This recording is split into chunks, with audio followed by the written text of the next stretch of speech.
and Carrie Annie. Oh, it's Chris Avalon Unfiltered, bitch.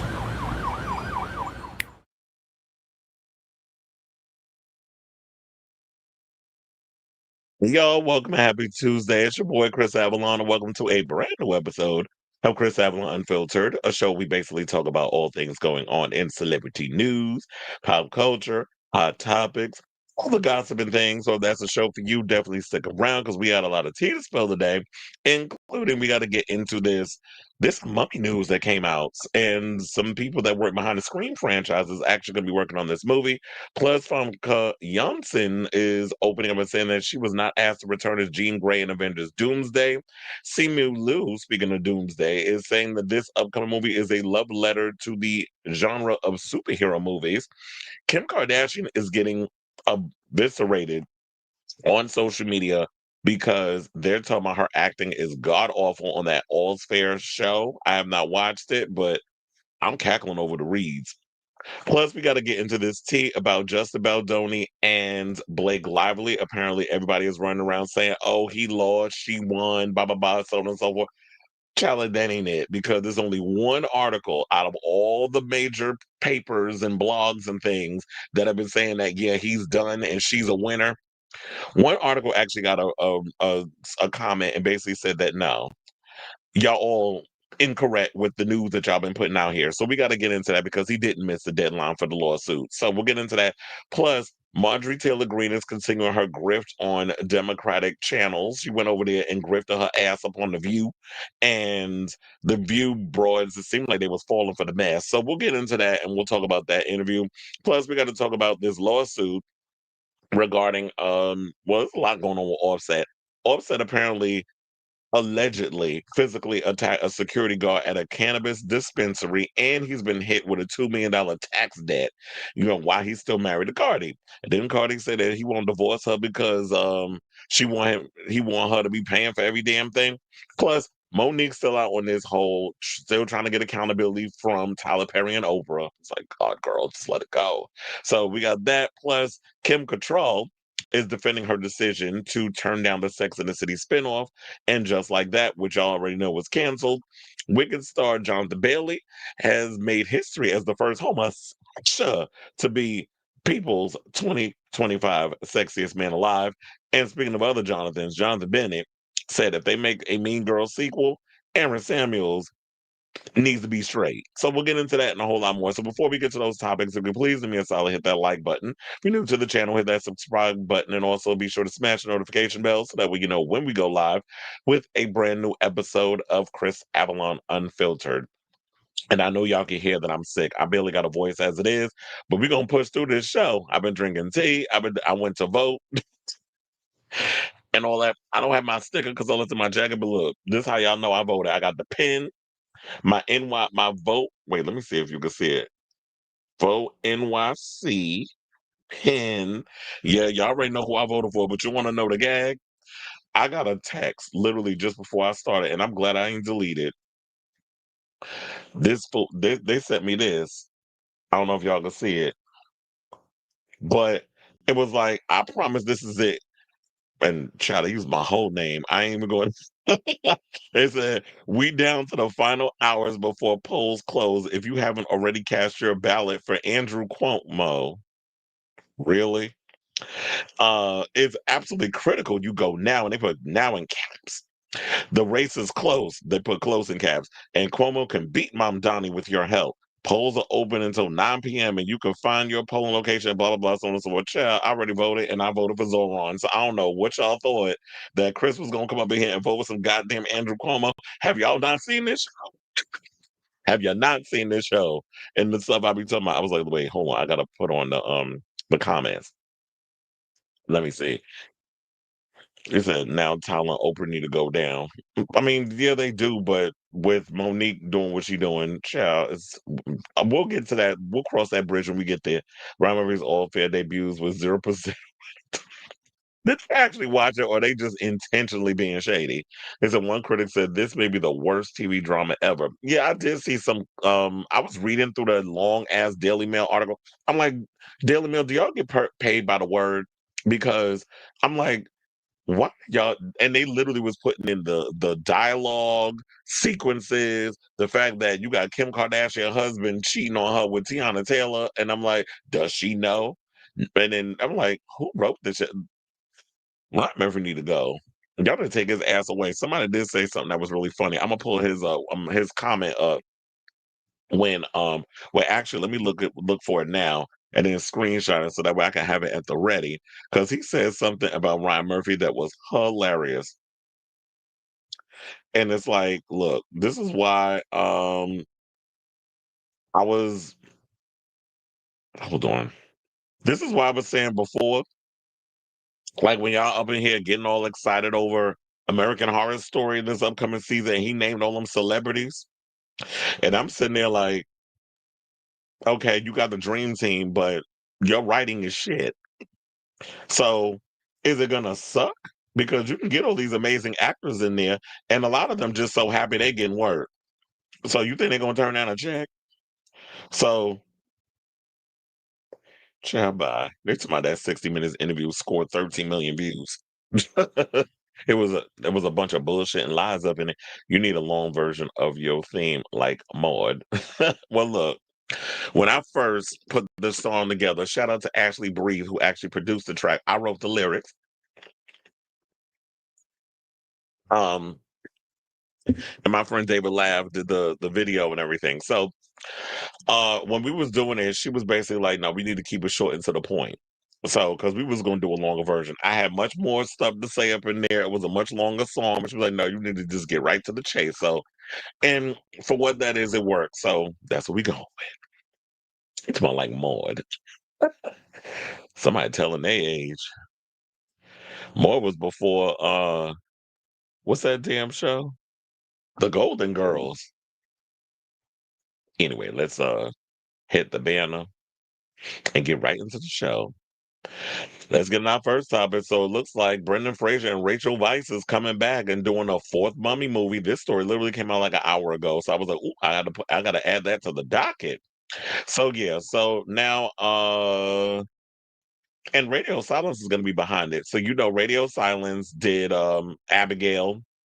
They did Ready or Not. Looking forward to Ready or Not 2 when that comes out. I'm looking forward. I need them to hurry and put out a trailer for that. But they got Ready or Not 2 coming, and they did Scream 5 and 6. Now, y'all already know how I feel about Scream 5 and 6. And with my overall feelings about how I feel about them two movies is going to be my genuine concern for this movie. And I'll let you know what those concerns are in a second. So, filmmakers Matt Bettinelli Open and Tyler Gillett, who call themselves Radio Silence, are set to direct the fourth installment in the decades-old action franchise. Bettinelli, Open, and Gillett are best known for, as I said, 2019's Ready or Not, and reviving the Scream franchise for Paramount in 2020. And as I said before, they have Ready or Not 2 coming out, which I'm actually looking forward to. The same girl, Samara Weaving's going to be in there. Catherine Newton's going to be in there. Actually at a Knicks game the other day, but I don't think people recognize her because the applause was barely there. But I was like, yeah, y'all seen her, but if you're a horror movie fan, you know who Catherine Newton is. Also, Sarah Michelle Gellar is in it, and Elijah Wood and a bunch of others. So that's why I'm looking forward to seeing that, the sequel to that. Now they said Universal, the studio behind the original monster movies, had no comment. Now Fraser led the 1999 reboot of The Mummy, which co-starred Weisz and became a box office hit. The blockbuster, which follows a treasure hunter who accidentally awakens a cursed Egyptian priest with supernatural powers, also cemented Fraser as a bankable action hero. He returned for two sequels: 2001's The Mummy Returns and 2008's The Mummy: Tomb of the Dragon Emperor, though Weisz only appeared in the former. Yeah, that's true. Because then they brought in, oh my god, and I see her face in my head, but I can't remember her name. They did replace her in that last one, and people was pissed when y'all went and replaced her. I was like, you better bring Rachel Weisz back. And I'm wondering, why did they replace her? Was it because she got pregnant or something? I mean, I don't remember the story, but no, it wasn't the same by not you not having it in there because you know that chemistry. But they also had a child up in there, and I was thinking, how do you bring them back? Maybe I mean, because their son went on an adventure with him. I don't remember the Tomb of the Dragon Emperor. I barely remember that one, but I remember the Mummy Returns where they had the son and he was getting caught up in the shenanigans, and he was a little bit of the comedy relief alongside the uncle and all that stuff. But if they do decide to do a new one, just be like, now the son is a treasure hunter. The father and mother, or Rick and uh the wife are pretty much retired. They're kind of off doing their own thing, living their best life off the money they did, being prior treasure hunters. And then the son is off doing adventures and pulls and ends up pulling the parents in for one last adventure. I don't know. And then that be a way to pass the torch to the next generation if they want to make this, if they want to revive the franchise, because once upon a time they tried reviving the Mummy franchise with Tom Cruise and Sophia Botella, and nobody liked that movie. And that's when they were going to go in and try to do this whole monster universe, um and Universal Monsters, whatever you want to call it, with Angelina Jolie playing the Bride of Frankenstein, and you were going to have um Russell Crowe kind of be like the Nick Fury of the franchise and that sort of thing. And I think they were gonna have Benicio del Toro play the Wolfman or something or another. So they were kind of going into this whole situation. And I was actually looking forward to seeing where they were gonna go with that. But because, as I said, the Mummy flopped in 2017 with Tom Cruise, that whole shit was just thrown by the wayside. Oh, it was called Dark Universe. That's what it's called. Now, after stepping away from Hollywood due to personal issues, health problems, and an assault allegation that he leveled against the former HFPA president, Fraser enjoyed, excuse me, a major career comeback with 2022's The Whale, for which he earned an Oscar for Best Actor. During the press cycle for The Whale, he said to Variety that he'd be open for revisiting the most popular role, adventurer Rick O'Connell, in another Mummy movie. And he basically said he don't know how it would work, but I'd be open to it if something came up with the right concept. And that's what I said. It was like, well, I gave y'all a concept. Basically, have it like you and the wife um are retired, kind of living your best life, probably traveling and just being husband and wife or whatever. He gonna have to get in tip top shape. I mean, I don't know what Brendan Fraser looks like today, but when he did that movie, The Wheelchair, he looked like a whale. So um it'd be smart, like, okay, you're gonna have to get in tip top shape. You're gonna be doing a lot of physical stuff. And then I was just watching this video from Joe Blow where they were talking about like, and I've been thinking about this for a long time. We're the new next generation of action movie stars. We don't really have those anymore. And now it just seems like they're dipping into this whole thing of, the older guy as an action movie star trope is actually working. But who is the next generation? I mean, we have Glenn Powell coming out with The Running Man, which comes out next week. I'm looking forward to seeing that. I'm gonna go see Predator Badlands on Friday, but that's just a guy in a bunch of makeup and all that other stuff. So you don't know who that is. I mean, and Dwayne Johnson, all of them are men of certain age. They're all older. So we kind of need who's going to be the next generation. I mean, I don't really see it in a lot of this up and coming, group. Maybe Austin Butler. Timothy Chalamet still looks 12 years old and he's shaped like a prepubescent boy. So I can't even see him doing action. Although with him being the Mohadib in the Dune movies, okay, that worked for what he was doing, but he still looks like even though he's way older, he looks like a prepubescent child. Same thing with Tom Holland. Like he still looks childish as well. And so maybe now I feel like with this generation, yeah, youth is always a good thing for Hollywood.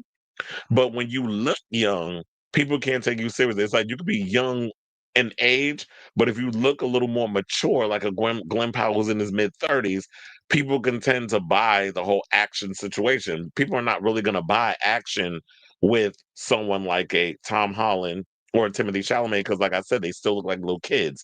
So it depends on what that is. Maybe Austin Butler can do that. I mean, he's going to be in the new Miami Vice movie allegedly. We're just going to go with that rumor because it hasn't been confirmed, but that is the top, big story that's going around. I could definitely see Michael B. Jordan doing it if he really wants to dive into that and do more action. I would like to see him do that because Denzel can be doing action forever. And who else is black and does act? Well, Wesley Snipes, we ain't really been seeing him. I mean, does Vin Diesel even acknowledge his black side? So I don't know. And Dwayne Johnson, or them two, we even though we know y'all brown, Do y'all even acknowledge your African Americanness? So we definitely need some more action stars and things like that, things of that nature out here. And I'm looking forward to seeing this because I'm a big fan of the excuse me. I'm a big fan of the Mummy franchise. So good luck to y'all. I'll definitely keep you guys abreast of the story as it develops. So in the meantime, I'll say all this to you. What do you guys think of this story regarding the latest coming out regarding Brendan Fraser and Rachel Weisz are reuniting for a fourth Mummy movie? They could always recast the son because it's been so long and just pick an older British actor. Because remember, the kid had a British accent. Um, to play the son. I don't know who, but they could find somebody. So let me know what you got that's in there, like mid-20s or probably mid to late 20s. So let me know what you guys think of this story in the comments down below.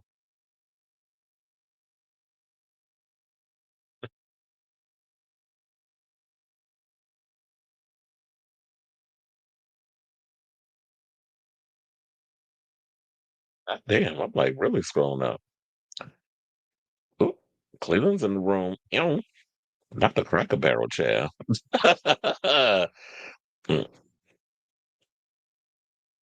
He said, but you the show. Yeah, I am the show, but the theme, that was before I even started doing this show by myself. Like when I started to rebrand and do my own show, it was like, yeah, was that while they are making another mummy, why are they making another mummy in that universe? It would have been nice to just reboot it with a whole new situation. He did say something on the other that you're gonna make it a fun action adventure, but not too scary. I'm like, you could balance it out. You can make very like scary moments. Technology has gotten a lot better. Is another franchise The Rock ruined? Wasn't it like his first movie when he was in that as a Scorpion King? And yeah, the first one, the effects and that was terrible. He wasn't that good of an actor at first, but he got better. Tom Hardy, yes, I could definitely see that, but I would like to see him do more. But I know he does that show Mobland. I like that movie that he did with the action sequences were good. The script, well, not necessarily. That movie with Gareth Evans that he did for Netflix, forgot the name of it, that just came out like earlier this year, a couple months ago. He was good in that film, and I like when Tom Hardy does action, but I want to see him more in that. But I know, yeah, Michael B. Jordan, as I said that earlier, definitely. Allegedly. He said, I was thinking the same thing about Brendan Fraser needing to get in the shade, especially since I believe he's been on the heavier side. Yeah. And now that you trying to get back into into action, you cannot be running around shaped like a whale when you trying to run. There's only been so much you can fake on camera. So you got to be camera ready because, the children will eat you alive on social media. Maintain the tone of those movies. That's what I said. If you could have a balance of, you could do the fun action adventures, silly one-liners like they always did, which is what I always liked about the first two movies. But if you also add a little scary moments, I'm not saying it got to be full-on horror where it's got to be blood and guts. But if you have like scary moments in there, then yeah, you could play that up. But the action adventure thing, it definitely worked for those films. But I think for nostalgia's sake, people will come out and see it. We'll just hope that that tone can work in today's climate. We'll just have to see that. Okay, so now let's get into some OT and let's talk some Avengers Doomsday news. So we already remember we had Chair Watch where they basically all the damn chairs they were scrolling around and we got to see like who's who of the upcoming Avengers Doomsday movie, which I've been hearing stories that the trailer is set to drop around the time Avatar hits theaters. So that's when we should be getting a first trailer. I've also heard that there's a multitude of trailers that's running around. I saw Comic Book Movie posted something about that. That there's a multitude of trailers that's supposed to be coming, but they're still trying to figure out which trailer they want to uh use, and that uh Doctor Doom apparently with his, well, Christian Harlow spilled this tea on his show, so I got to give him credit. He said that yeah, they have multiple different versions of the trailer, but haven't settled on which one to release later this year. And they're probably trying to figure out what the tone is or what they want to go with. And then they also said that, yeah, he also said the trailer features Steve Rogers and Peggy Carter though not suited up in any superhero costumes. And because there's always been rumors that was going around in regards of that Steve and Peggy, that Steve, because he decided to choose to be with Peggy and grow old and all that other stuff, that may have trickled into what's going to happen in the events of Doctor Doom losing his home world, and I believe in another universe he was with Sue Storm and that sort of thing, and so he lost the love of his life, and now he's been burned, and now he wants to destroy the world and all this other stuff. So they're trying to make him empathetic and give him that angle, which I did remember hearing stories that that's what they wanted to do with him, and that there is a sort of connection between Doctor Doom and Tony Stark. I almost forgot his damn name. And Tony Stark. So I guess they're trying to do like this different variant multiverse sort of thing. And to make where it makes sense to why does he have Tony Stark's face? I just want to see a trailer. I'm still like side-eyeing the whole thing. I just want to see a trailer. I just want to know what the plot points and everything is. So that way it's like, okay. And it's going to take a hell of a lot of convincing for me to even want to be invested or interested in watching this movie. Because I'm side-eyeing Marvel, I mean the MCU right now.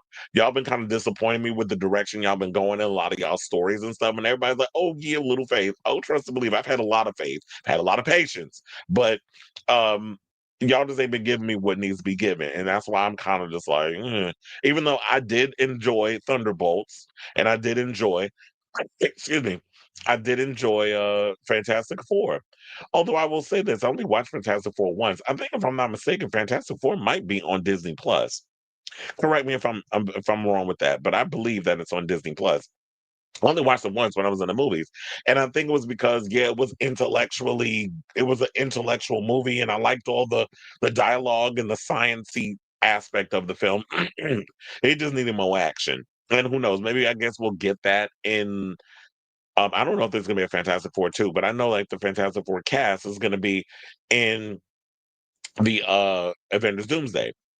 So hopefully it'll give them more to do there. And now with that movie being overbloated as it is, actress Famke Janssen, who you know played Jean Grey in the X-Men movies, was recently asked if she's going to be in Avengers Doomsday, to which she said that nobody asked me.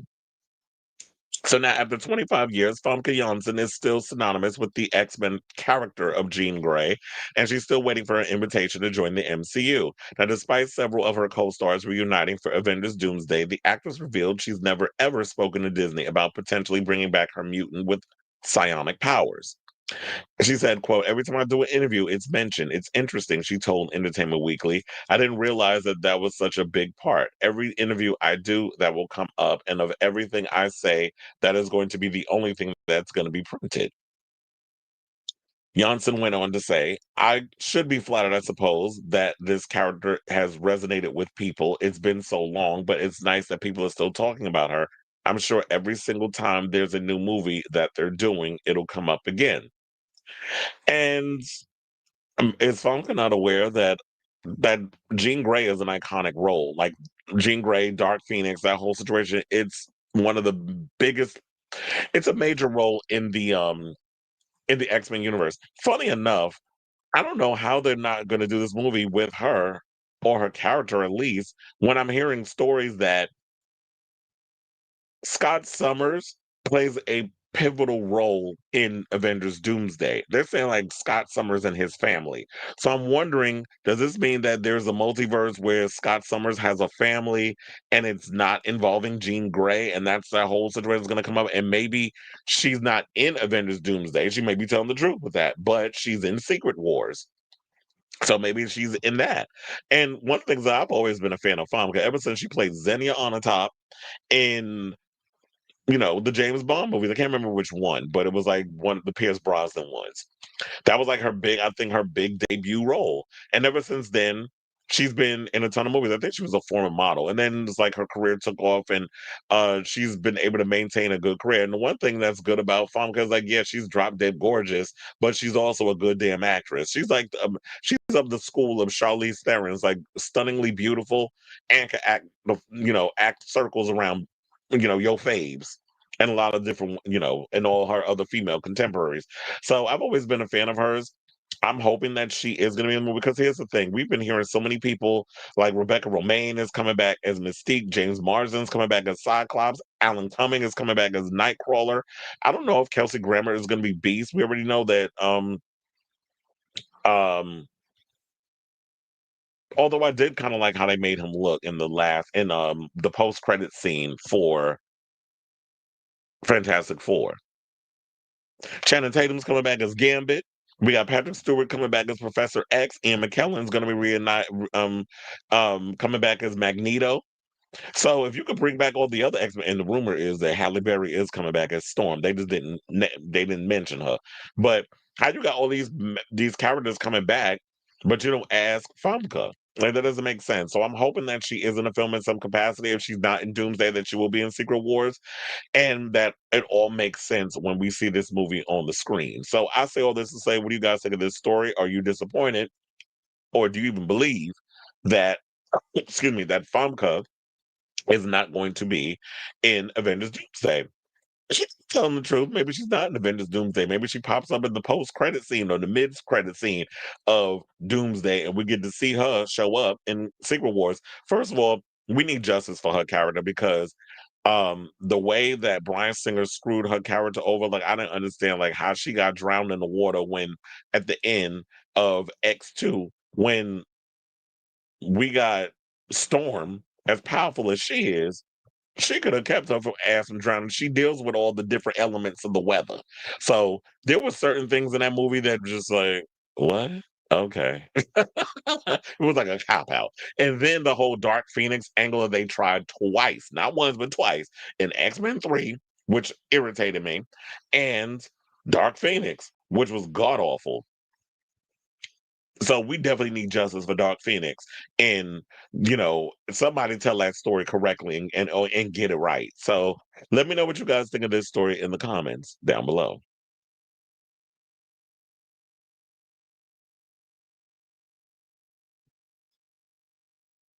The original cast still looks good. Yes, they do. And I also heard a rumor that not Ian McKellen, Patrick Stewart, when he comes back as Professor X, which how many times can y'all bring him back? He's been killed off so many damn times in so many different multiverses. If I'm not mistaken, Charles Xavier has been killed 3 times in the MCU. Well, in whenever they made like X-Men. What was it that he was killed in? He was killed in X-Men 3. He was killed in Logan. And oh my god, what was the other one? What was the other one? The one where they killed off Multiverse of Madness. Them 3 movies. I was like, I was searching the brain too. I was like, it was the one where John Krasinski played, you know, Mr. Fantastic. Yeah, the cast look good, but they're saying like Patrick Stewart's retiring after this. This is gonna be his final role. And I'm like, why not? He's a man of a certain age. It's time to like be like, you know what, I want to live out the rest of my days, not having to be on a movie set. There have been leaks about the plot, but I don't necessarily know what to believe at this point because a lot of people just be saying so many. You were so shady with that one.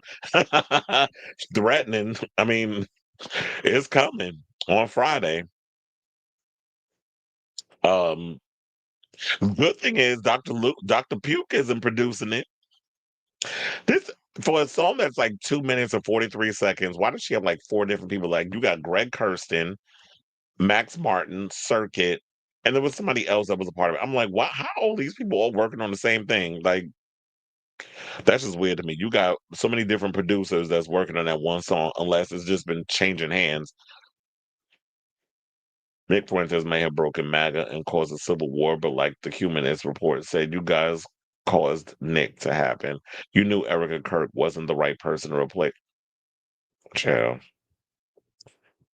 I just can't wait for that party to implode. I'm sorry. After X-Men 97, the live action MCU is going to be trash. Well, look, I mean, we don't necessarily know how the next season of X-Men 97 is going to be because Bo DeMayo's not a part of it anymore. Although some people saying that the thing is good.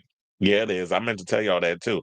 I'm like, damn, I just went to the movies 2 weeks ago to see it. How is it already available on digital? That's why I said, you know what? I might as well just start keeping my ass home and don't go to the movies. Just get the movie, just buy the movie on or rent it, and I could just watch it at home. Because I'm like, how the hell do you have this movie out already? He has children with Jean, her clone Madeline Pryor, and Emma Frost. Well, we'll see what they're going to do with that because I'm like, um, I know he has kids or whatever, but you're saying that Jean is not, well, Famke's not in it. She plays Jean. Everybody knows her as Jean. So if he's going to have a family, as according to the stories that I've been hearing, if he's going to have a family, he's going to be the central part of the of Doomsday. Then who's the family? Didn't we see Cable in one of the movies? Famke should be featured, but maybe we'll see her. That's what I said. She might be in Secret Wars. I mean, he was old back then. You know how you ever look at some people like, damn, was you born old? Because it's like, you always had that look. We gays will be streaming Hillary Duff. We aren't gonna let her down like the last time. Black Phone was number one at the box office this past week. That's why I said that's weird. Like Black Phone 2 is the only movie out of all the films that was released in October that was a hit. Y'all ain't care about all the other movies that came out, but Black Phone 2 already grossed over 100 million. It made more money domestically than Tron Ares. So why would you even try to lose that money by dropping it on streaming? That's just dumb. I would have just waited until at least the end of November. Or better yet, the smarter thing to do would have been to release the digital release the week of Thanksgiving. I would have did that. So that way people could just sit at home as a family and watch that movie while they eating a turkey or whatever. That's if y'all able to buy a turkey with the SNAP benefits. Because you know that old orange fat fuck in the White House is still trying to talk about, oh, I'm not gonna listen to the judge and I'm not gonna put out the SNAP money, which is what they never believed in wanting to have in the in the first place. Grammy Nas will also be coming out that day, and us gays will be celebrating Gaga and Sabrina. But yeah, they were saying that the it's coming out this week. Also, I'm saying the European leg of Gaga's tour. She's planning on doing stadiums, including the one that Adele was doing her residency at. I'm like, that could be cute for the Mayhem Ball, but I'm like, is she planning on changing it up? Because are you just keep expanding? Excuse me, the dates on this tour.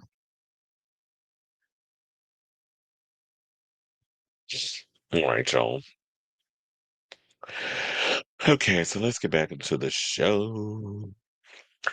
And let's get into some more Doomsday news. Let's talk about Simu, who is opening up about Avengers Doomsday, basically saying that it's a love letter to the superhero genre. So it's been far too long since the Avengers assembled in the MCU, while Thunderbolts introduced the new Avengers, which I don't think a lot of people are really feeling. The team hasn't really been seen in action since 2019's Avengers Endgame. Damn it, it's been that long? COVID and 2023's Hollywood strike certainly didn't help. Now, though, all eyes are on Marvel Studios or to once again bring together its most iconic characters alongside plenty of new additions in next December's Avengers Doomsday. There are some concerns among fans about movie leads. I can't believe we got to wait a full year for Avengers Doomsday. There are some concerns among fans about the movie's leads, primarily being from blockbusters that have underperformed at the box office. At the height of the pandemic, Shang-Chi and the Legend of the Ten Rings exceeded expectations, grossing 432.2 million worldwide, which I'm still baffled as to why we do not have a sequel to that movie. Like, make it make sense. It's funny how, like, the director of um Shang-Chi, he's currently directing the new Spider-Man movie. So I don't know why we haven't gotten a new damn Shang-Chi movie. That movie came out in 2021. So we're 4 years later, we still don't even have a sequel. So now Simu will reprise the role in Avengers Doomsday and recently spoke with Screen Rant about what fans can expect from the Russo brothers theme movie. I mean Helm movie. He said, yeah, three. Because they were asking like I guess they were saying, describe the movie in 3 words. And he said, dream come true. Excuse me. He said, I mean, there are just too many, I mean, just so many actors in it. And getting to work with those people as peers is really incredible because I grew up watching so many of them. You're really that damn young. You're going to say, I mean, the shade. You said you grew up watching so many of them. Like who? Patrick Stewart? Because everybody else in the movie is probably relatively your age or not that far off. Chris Hemsworth ain't that damn old. Chris Evans ain't that damn old. I mean, maybe, well, I don't know if Hugh Jackman's in it. At this point, they keep trying to make it seem like he's gonna play Wolverine forever. It's like, no, we need to move on and get us a new damn Wolverine. Um, but it's like you said, you grew up with somebody, and I'm like, who was in this movie that would be of the age that be like, oh yeah, I was a little kid when you were making movies on the big screen. Anthony Mackie ain't that far off between you and age. I mean, I'm sure Simu is in his 30s, so probably like in his mid 30s or something or another. That's what you're giving me off the top of my head. So he went on to say, it feels in a lot of ways like a love letter to the entire genre of superhero movies. And I think there's something really fun about that. Now, he wrapped up by saying that Avengers Doomsday is all for us, for all the misfits and the weirdos and the underdogs that grew up reading comic books and feeling like there was hope for them somehow, that it didn't matter if they didn't fit in. I think there's always a special place in my heart for that entire genre. All right. Well, I hope that's true because then I don't know where that kind of tone would fit in, like saying for all the misfits and the weirdos and the underdogs that grew up reading comic books. So how that fits into the narrative of a bunch of different superheroes assembling to try to take down one common foe, and that would be uh Doctor Doom.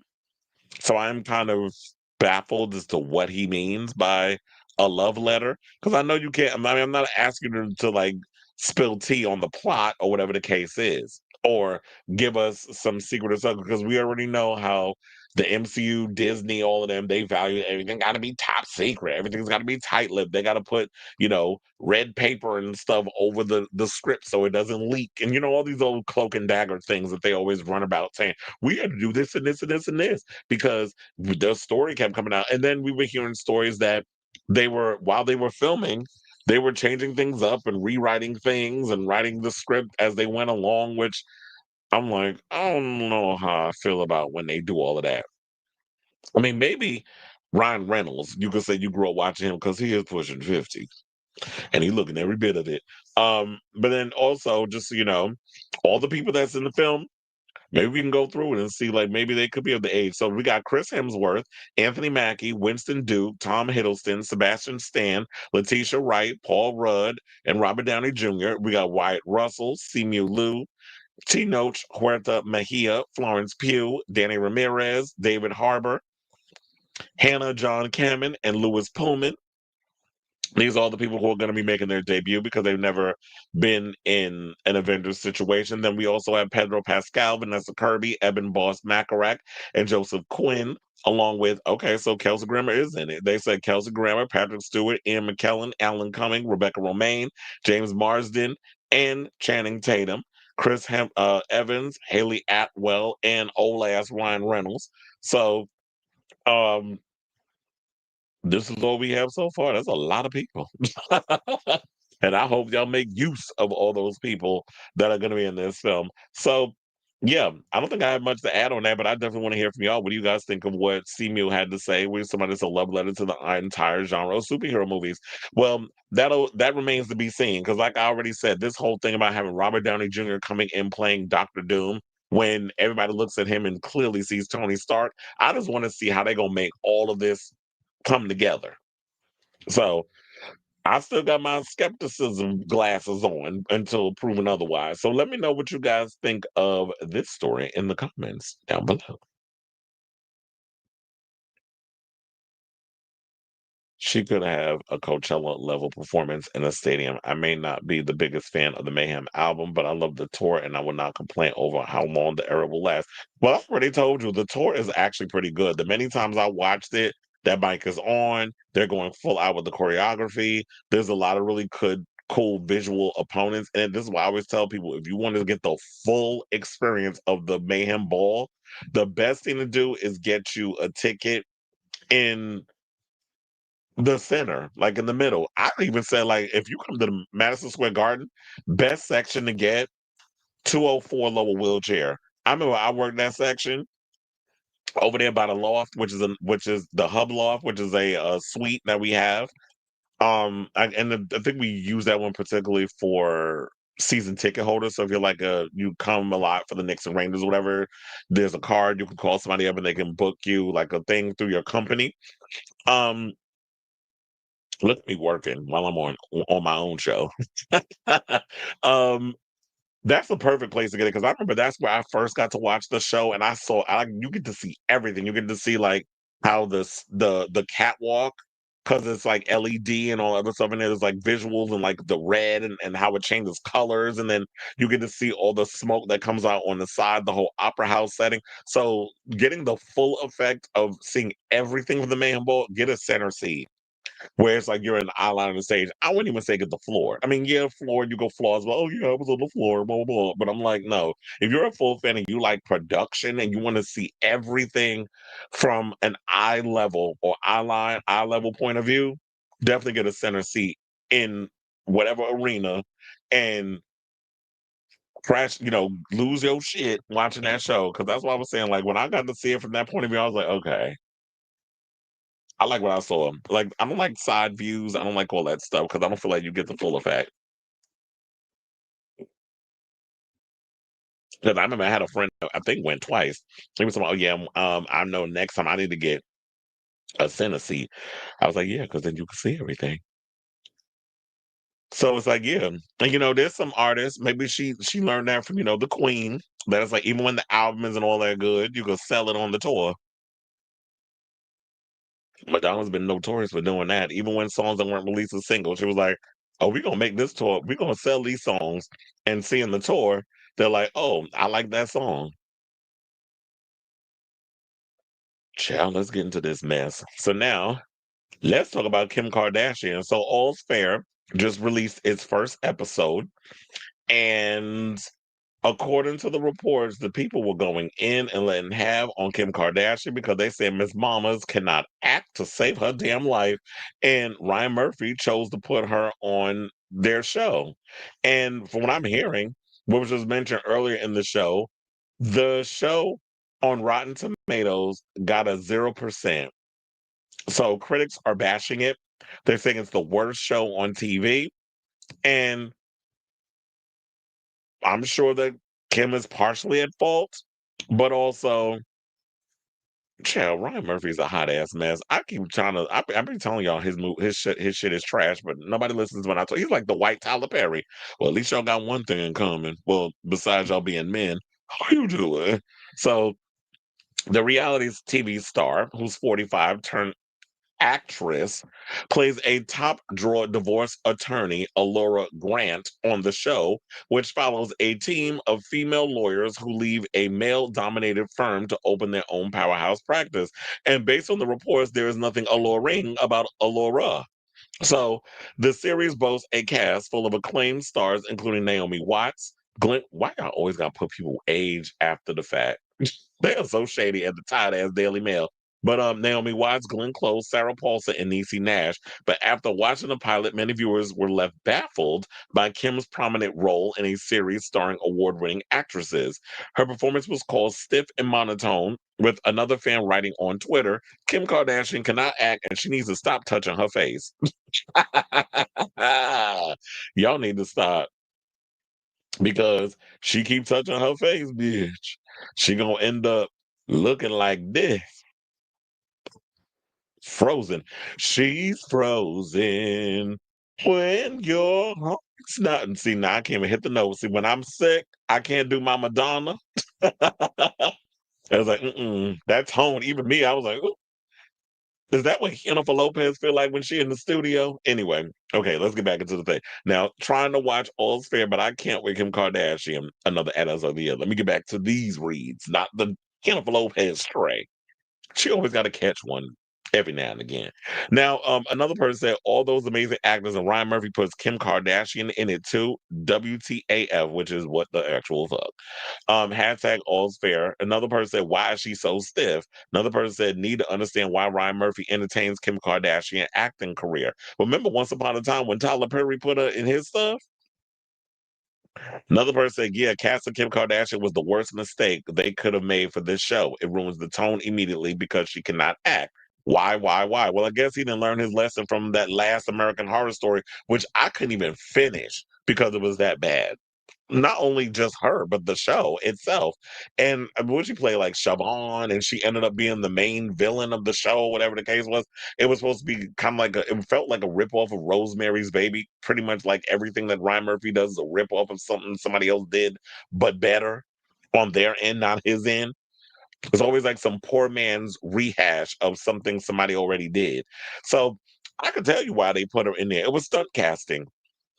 It's like, yeah, you got all these big names in this show, but why only settle on a Glenn Close, and Naomi Watts, a Sarah Paulson, and a Niecy Nash when you can put in some infamous, you know, professional sex tape maker who wants to all of a sudden jump into acting, who was able to take her lemons and parlay it into lemonade, long, you know, old lemonade because y'all overstayed lemonade because y'all welcome has been overstayed.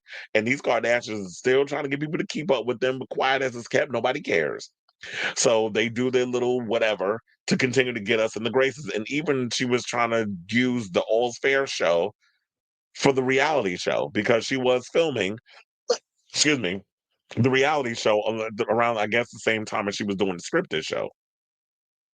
Because Sarah Paulson appeared on a recent episode. I didn't watch it, but we covered it on the show because they were talking about, and I think it had to do with it was the story that we did on her saying that Buzz Aldrin did not land and walk on the moon because he said he didn't. I'm like, huh? Don't Buzz Aldrin got dementia?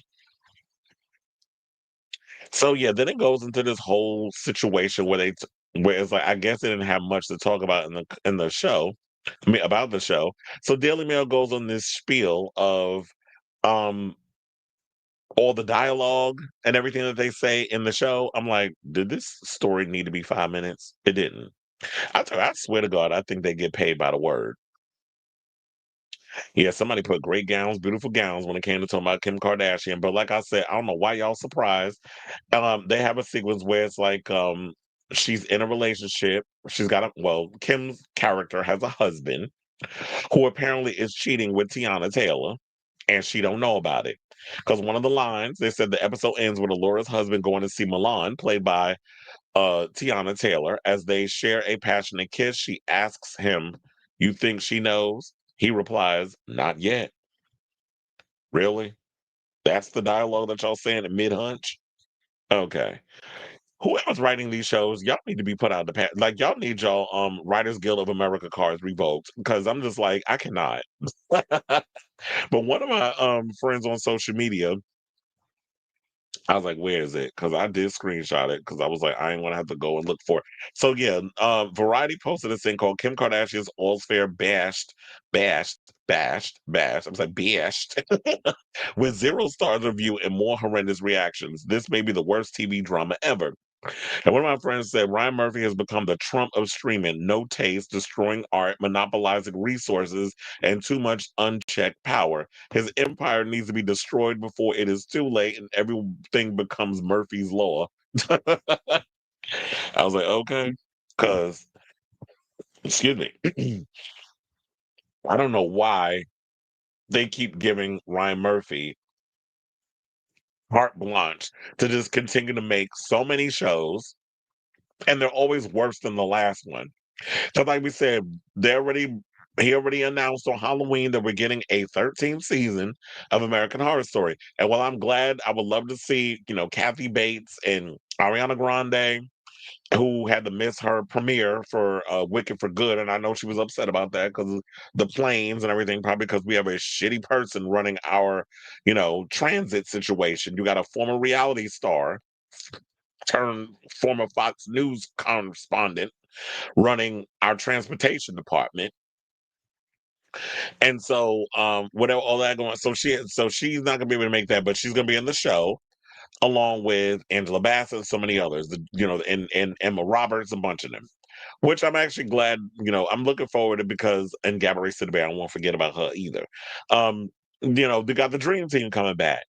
But with all the slander that Ryan Murphy's been getting lately, like they eviscerated him over his recent season of Monster with Ed Gein. Everybody was going in it on him about that show and some of the stuff that he was putting in there, particularly about Anthony Perkins, which pissed off his son. That you putting all these stories in there about his father that he felt was not factual. And here you go with this show. It was like, do I even care about watching a bunch of women? We hate men, so we're gonna just launch our own law firm. It just feels like a show that y'all just think that a bunch of mindless rhymes with maggots is gonna sit and watch just because we got a bunch of older divas and pretty women, and you thinking this is gonna be like the dynasty of law, and it's like, no, if you don't have kind of that that thing that we used to like about the overall campiness of like I feel like what he's trying to be Aaron Spelling, but he just does not have that thing that Aaron Spelling had when he created shows like Beverly Hills 90210, Melrose Place, Models Inc., and The Love Boat, and all them other shows that Aaron Spelling created over, throughout his tenure. Ryan Murphy just don't have it. And just because you gay don't necessarily mean that y'all all got that sassy sense of humor type of situation. Ryan Murphy done lost his lost the plot eons ago. Like I feel like after Nip Tuck, he kind of started slipping, but that's just me. So I say all this to say, what do you guys think of this story? Have you checked out that show All's Fair? Do you agree or are they being fair, I should say, about All's Fair and some of the stuff that there's been coming out about the show that it's not a good show, that Kim Kardashian is not a good actress. I don't think she's a good actress. She just thinks based on because she's Kim Kardashian that that's going to be enough. Not realizing that y'all need to read the room. You are not that well liked, sis. People just tolerate you because of whatever your circumstances were. And I guess at the time Kanye was the circumstance, but now that he's no longer in your life, people ain't really fucking with you like they did once upon a time, particularly in musical circles and fashion. But she finds a way to slither her way into those rooms. Wide fix a flat ass and all. So let me know what you guys think of this story in the comments down below. Oh, I was like, hold on, I was about to close one of my windows that I needed. Thank God I didn't.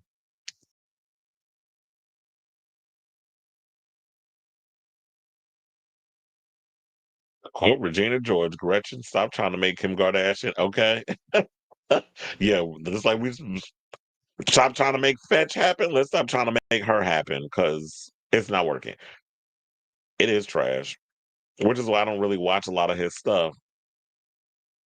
I'll entertain it. It's funny. I watch his stuff. I could never finish it. It's like even with the recent season of Ed Gein. Didn't finish it. I watched a couple of episodes and I was like, I'm all right, I'm good, I'm out. But I could never get through all of his stuff. The last couple of seasons of American Horror Story start out watching a couple of episodes and I'm like, you know what, I'm good. I can't. Like I always try to give him a chance and see like if it'll get better. It's kind of like I'm torturing myself. It's similar to when I watch Tyler Perry stuff. I'm like, I'm just let me just put this on see if he actually is getting better and growing. And then it's like, nah, it's the same shit. Same shit, different toilet. Literally. That's what it feels like. I kind of liked her on the last season. She was probably tolerable because she was playing a stiff ass. What was she playing like a socialite or something? I can't remember. And people call Halle Berry a hater for look. Halle was smart. She probably read that script was like, "What the fuck is this shit?" I'm glad you reminded me because I totally forgot that. Yeah, Halle Berry was supposed to be on the show. I wonder if she was playing the Niecy Nash role, or was she supposed to play the Tiana Taylor role? I wonder which role was she up for. It's not Evan Peters should not be left alone with Ryan Murphy. Why you think he gonna be taken advantage of? There's something remotely sexy about Evan Peters. My daughter said it's so bad, it's kind of good. See, maybe that's what it is the fact that he's in this thing of it's so bad it's good type situation. Like he does guilty pleasure programming, I guess is what we can call it. The way the gay community was so starved for representation that we accepted and celebrated Glee. Ha! You want to know something? I could never get into Glee. I really could not get into that show. If you look back on Barbara Walters' interview with Kim and her family, Barbara said, questioning their appeal, "You don't sing, you don't dance, you have no talent." Oh yeah, I remember that was a cackle, and that's why I always say, like, y'all, that the Kardashians. Well, the I said the Braxtons are basically the Kardashians, but with talent. Exactly, the monotone tag. She does that vocal fry, which is so freaking annoying. And that's what I said. Like, if you're gonna play a cold-blooded agent or whatever, it's like, yeah, you could definitely play that. That's in her wheelhouse because she could just channel her damn mother, and that don't require a whole lot of acting. But you are trying to play a lawyer, and you actually trying to be a lawyer in real life, and you still kind of stiff. And didn't wasn't there a recent episode that she did of her show? I think where she took a lie detector test and admitted she used Chat GPT for a attorney type situation. I said, bitch, now you done failed the baby bar multiple times until I guess they probably just threw you gave you a, threw you a L and was like, okay, let's just pass her. She ain't never gonna make it because she Kim. Let's just pass the bitch. Um, and so when how you go and use Chat GPT? You can't use that in the court of law. I would never hire her ass. Just like I would never hire Phaedra Parks to represent me in no damn court. He said, I don't know what happened in the last season. Me either. You said with Kim and Emma Roberts, but I hope it's nothing important for the upcoming season that I actually want to watch. At least she's not back. Yeah, that's what, and that's what a lot of people say. At least they ain't bring Kim Kardashian back. I was seeing a lot of those comments. At least they ain't bringing Kim back.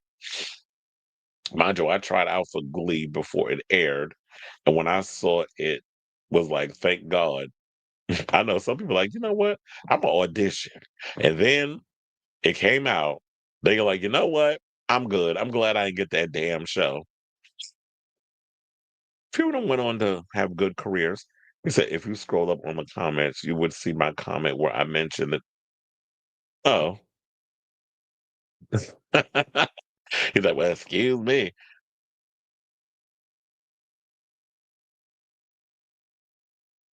Oh, yeah, you did say that.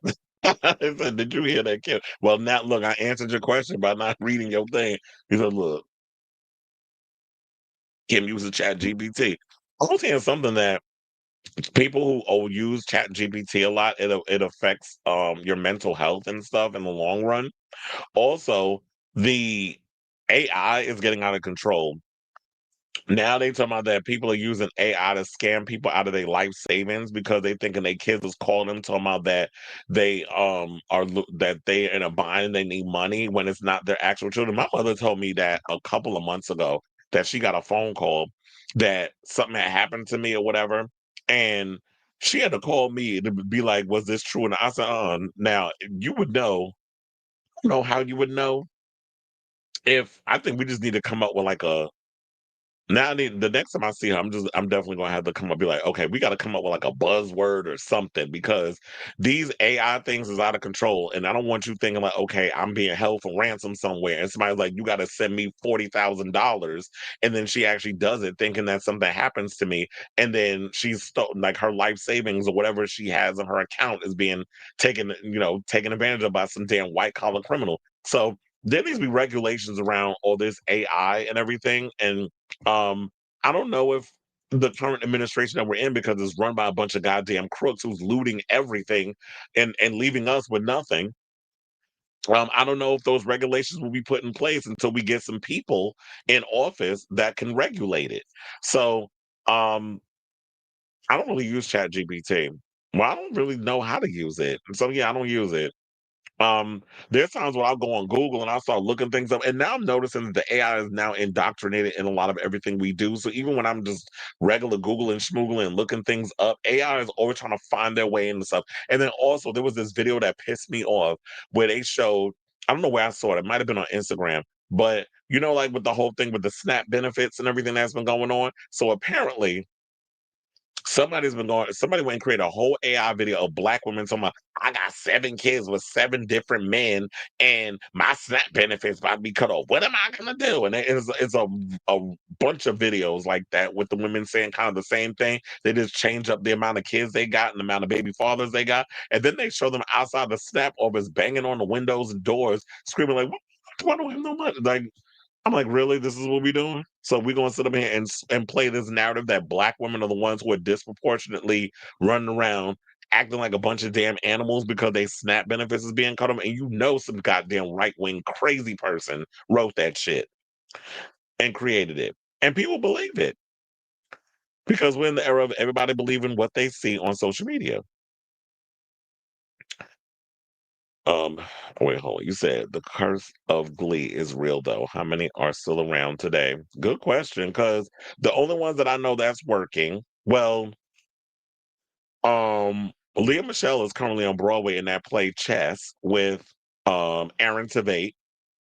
So she's working because I get them advertisements all the freaking time. Chris Colfer is a book writer. He's an author, so he don't need to be back at acting. He's a writer. He writes children's books and is very successful at that.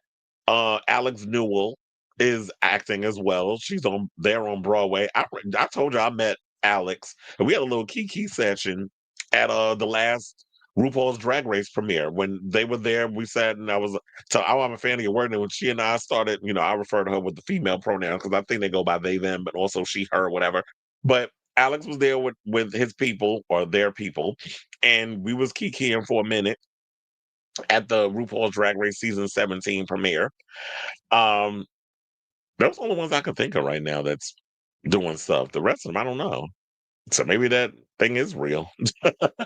The curse of Glee. It's called AI psychosis. I stopped using. Oh, you heard about that too? I stopped using AI chatbots months ago, and I add AI to every Google search, so it doesn't automatically give me the AI overview. Oh, I need to start doing that because I'm very anti AI. If you couldn't tell, I'm against it too. Look, I'm all for anything that's going to benefit and help people, but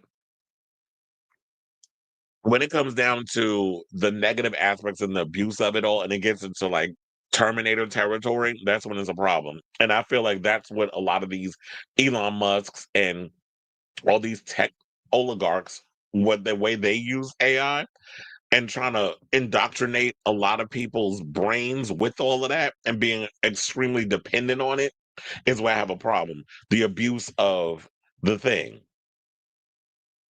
The administration loves of course they do. Hint all the AI generated crap they post on official White House accounts. Not only that, but of course, remember you seen that? Did you see the video of Trump inside the fighter jet and they're playing Danger Zone and people out there protest against him and he goes and drops shit all over people in New York? Like, really? This is what we do? And had the nerve to be like, oh well, I'm voting for I'm endorsing Cuomo, and if it's someone who's a bad Democrat versus what do you say, a socialist, whatever, not a socialist, communist, whatever the fuck he said he going with the bad Democrat. I'm like, are you dumb? First of all, Cuomo is he running as an independent. I can't even tell what these people do these days. That y'all just be pulling things out y'all ass and doing anything to win. Speaking of which, when I was going to the voting spot today, there was 3 big backs sitting outside with a big old sign holding up Cuomo signs. I'm sitting there looking at y'all like, oh no damn Cuomo. I am not voting for no damn Cuomo. Chair. I was like, can you imagine me voting that clown back in the office? Especially when he just did an interview with Ebro in the morning and they were asking him a question and he hung up on them because he said Trump said you're his guy, that he's voting for you, that and then he's endorsing, not voting, endorsing or whatever. And they was holding his feet to the fire. He hung up the phone. Oh, so you just not reading the room. This goes to show that Cuomo does not want to be the mayor. He wants to be a socialite. He doesn't give a fuck about this government. And watch, if he were to be elected, which we know Zoran's gonna win, or you find out the results, what time is it? 6:13. In about 2 hours and some change, we're gonna find out who the mayor of New York City is. And when that happens, and Cuomo runs back to the Hamptons with his tail between his wide ass legs, then we just gonna know, like, look, we need people in office who actually want to do the thing and work, and we don't want to deal with this bullshit from this man who basically is cucking himself to rich folks, elites, criminals, because that's what he is. And thinking that just because your last name Cuomo, yes, Alex Newell, the singer, just because you Andrew Cuomo, that don't necessarily mean that you are gonna automatically be voted in and we picking you. Those days is over. The nepotism shit. How are the NYC mayoral? It's funny how you ask me. Like, how are the NYC mayoral elections going? Has Mom done it? I mean, well, as I already stated, we won't know until later on tonight. So about, I guess, 9 o'clock. If we don't know about 9 o'clock, we'll know by morning. But I'll definitely be keeping abreast of what's going on. Speaking of which, I need to charge my damn phone. This whole time I did not have my phone charging. So yeah, we'll find out by tonight when they tally up everything. First of all, I totally forgot how to vote because they give me like 2 sheets of paper. I had to shade it, and they gave me a shitty ass pen. Yeah, I don't know. Y'all probably didn't come in. I got my voter pen. My stickers in my coat, but I got my voting NYC pen. Okay, come on now. My vote NYC pen, and that's the pen I used to circle Zoran name in. And I told her I had the text from them trying to get me to vote for some damn Cuomo. I was like, "Yeah, I already voted," but it wasn't for him. No, nobody's leaving New York. They're just gonna get hella tax charged. And first of all, there were millionaires, whatever. Andrew Schultz said it, but I don't know. He full of shit because he just had Joe Rogan. What's Joe Rogan? He had on his show. He had somebody on.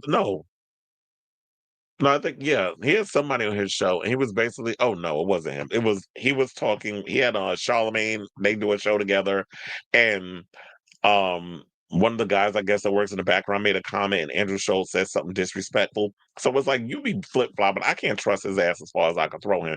But he had Zoran on the show, and he's talking about, oh, I like you, and I don't mind paying extra taxes if you become the mayor. And I'm like, we just asking y'all to pay y'all fair share. We're not actually breaking y'all bank. Trust and believe, with all the money and all the selling out y'all do, a lot of you A-listers, particularly Andrew Schultz, going over to what is it, Saudi Arabia and performing for a goddamn dictator and doing corny ass comedy bits. Like y'all just already sold out. So you got enough money. But the problem is when these people get a lot of money, they want to hoard it. But while the rest of us out here who don't fit in that same bracket as they do, we end up having to try to keep our heads above water. But y'all want to sit and have your cake and eat it and turn New York City into your little playground while the rest of everybody else struggles. It's like, no, pay your fair share. And if you don't like it, go down to fucking Florida. And I also heard, if I'm not mistaken, Meals on Wheels talking about that he was gonna or Governor Hot Wheels was going, you know, punish those who leave New York to come down to Texas. I'm like, you already excuse me, you're already punishing your people in Texas. So how much worse can you be? I mean, didn't they just um roll back gay marriage in Texas? People with no creative talent have to use AI to create art or music. People with no critical thinking skills have to ask every question to an app. Absolutely. And the only time I jump on, as y'all see, when I jump on the thing to find out information, is like, okay, so what year did this movie come out and all this other stuff? Because I can't remember every damn thing. But yeah, if you're creative, I do agree. Is that I don't like that's why I said I don't like this whole idea of using AI to create art, creating music. Like, really just be creative. Don't cheat. They're saying this is the child. Yes, it is. Because one of my friends, Seth, shout out to him, he said that there was a line when he went to go vote. He said, it's never a line when I vote. And he lives in Harlem. When I went to go vote, it was dead. And I think it's because a lot of people are still a lot of people at work and all that sort of thing. So I went early enough where it was like, because I hate lines. I don't want to be waiting to be doing something. I like to be in and out of everything. Even when I go food shopping, I'm on a mission. I want to be in, I want to get my stuff, I want to get out. I hate lollygagging. I hate being like that's why it's like if I go shop with people and people are like, "Oh, I just want to go through every island peruse." Oh, hell no. I'm leaving you right where you are and I'm going somewhere else. Like I don't like the perusing. I'm like to just I'm always locked in. I gotta do what I gotta do, get in and get the fuck out and get him and keep it moving. I hate the lollygagging. But there's people that love doing that. My cousin does that. She used to drive me crazy with that. He said, "Oh, child." 1.4 million. And that goes to show us, like, you know what, New York people, we tired. And that's why I said, like, we are bred different down here. So all that shit that Trump and all of them and all the crazy campaigns, because Zoran was at the Knicks game last night. So with Miro from Deuces and Miro, remember them from that show? Because they've been kind of hanging out and stuff. So yeah, they were at the Knicks game last night. And he was talking to something or another about like, yeah, they've been on overdrive with these smear campaigns against him. And it's not working. People are waking up. Like we not dumb. The one thing you cannot do to New Yorkers and try to treat us like we dumb because we see through it. And I think that's why a lot of people think we got attitudes or we got this. No, we see through the bullshit. And we just upfront and honest about everything. And people just don't like directness. They want you to kiss their ass. Which is why I gagged when I saw that Nico Aesthetics video yesterday where he went in on Elijah Zane. I don't know if y'all saw that, but I did comment. I was like, I'm out of pearls to clutch after watching this video. He said, "Oh, Cali is voting for Prop 50." Yeah, my friend Steven showed that he was on the line in Cali. The lines in Cali was crazy too. He was telling me, he was saying like he's online to vote for Prop 50. I'm surprised you didn't do early. Oh, yeah, I come to find out my sister and my mother did early voting. I thought about doing early voting, but I don't know. Y'all already, I already told y'all I'm a procrastinator. I wait to the last minute for everything. So that was my fault. That was my fault in a way. Ooh, we close that. I hate being with a cold. You said you saw that post to on Governor Wheelchair Jimmy. Come for me, bitches, because I said I'm just able to. I will leave it there because you two blocked my comment. Well, the one thing is you gotta watch like some of the stuff you say. You gotta be careful because even with me, I have to word things in a way where it's like, oh, I gotta be careful. They try to ban you up on these things or block your comment. I tried to do mail-in voting, but I had a feeling I messed up on my ballot, so I never turned it in. There was also no drop box in my voting station for some odd reason. That's why I said I'd rather just do stuff in person. I don't like all that extra shit because I always feel like I'm gonna mess it up. Like I think I messed up my voting thing earlier because I put Bazor on all the stuff on there, but I didn't realize because I didn't move things around. They gave me 2 sheets of paper that you got to vote on. So the second paper, I didn't darkening no name. So I just put it in the thing in the machine. So y'all got a blank page. Oh well. Um, it is what it is. But as long as I pick who the mayor was gonna be, that's all that matters. Prop 50 is gonna pass. Not mom daddy. That is a funny name. See, now that would have been the thing the gay should have been having as a sign for him when he showed up at the gay club the other day. Because I know he was on. I've never seen a politician work this hard for votes in my life. Like he was everywhere. He was like knocking on a bunch of doors. He showed up at different clubs. He went to a gay club. He went to a Caribbean party. He was going to all these different parties, meeting up with the people. What was Cuomo doing? Running around hobnobbing with rich folks. So it just goes to show that what each side is for. Excuse me, you guys, one person for the elites, one person for regular folks. Similar to how we turning on food stamps, and you out here having a great Gatsby style party at Mar-a-Lago, and I would not be surprised if all that money that's supposed to be going to them SNAP benefits, that motherfucker probably used that shit to fund that stupid ass party where all them damn vaudeville ass prostitutes running around with them goddamn rich folks at Mar-a-Lago while his fat ass is grinning ear to ear. I would not be surprised. I still have the mail-in ballot. You still, oh, you said with a Kamala vote, not you yikes in it. Look, All I know is with 2026 right around the corner, some of you Democrats need to stand up and figure out, like, okay, so if Zoran, because if he is the pinnacle and the gold standard of where the Democrats need to go, like real democratic socialists, not corporate Democrats, y'all got to step y'all pussies up and figure out where we going, because y'all not fighting, y'all not doing the bare minimum. And then you had Chuck Schumer corny ass, and I'm considering filing a thing against Trump with his CNN, I mean his 60 Minutes interview, which I heard 13 million people watched. So you're considering it? Did he consider it when he did it to Kamala? No, he did it. So stop with the the veiled threats, I guess is the word I'm trying to look for. Don't start with the veiled threats. Act if you're gonna be about it, then be about it. Do it. The amount of comments that get blocked on. Well, your comments got blocked on where? On my show? What you be saying in the comments? I think they be what's the word? They probably certain words you can't say. That's one thing I hate about streaming, internet, that sort of thing. Is like we all have to watch the words that we say with certain things, like the K word, I got unalive and all kinds of I know you be saying a lot. The crazy stuff that you be saying in the comments. Schumer, of course, him and that asshole, um, APAC Shakur, but then came out the last minute. Well, I'm paraphrasing, but I guess that's the way it came across. The way you talking about, like, you endorse him. Well, I guess. No, motherfucker, we don't want it. We don't want it from you, and we damn sure don't want it from hunchback ass Schumer. Because we know what y'all cuck to. Y'all cuck to that APAC money. And as long as y'all cuck to that corporate money and how powerful APAC is, as long as y'all cuck to them, the party is not going to change.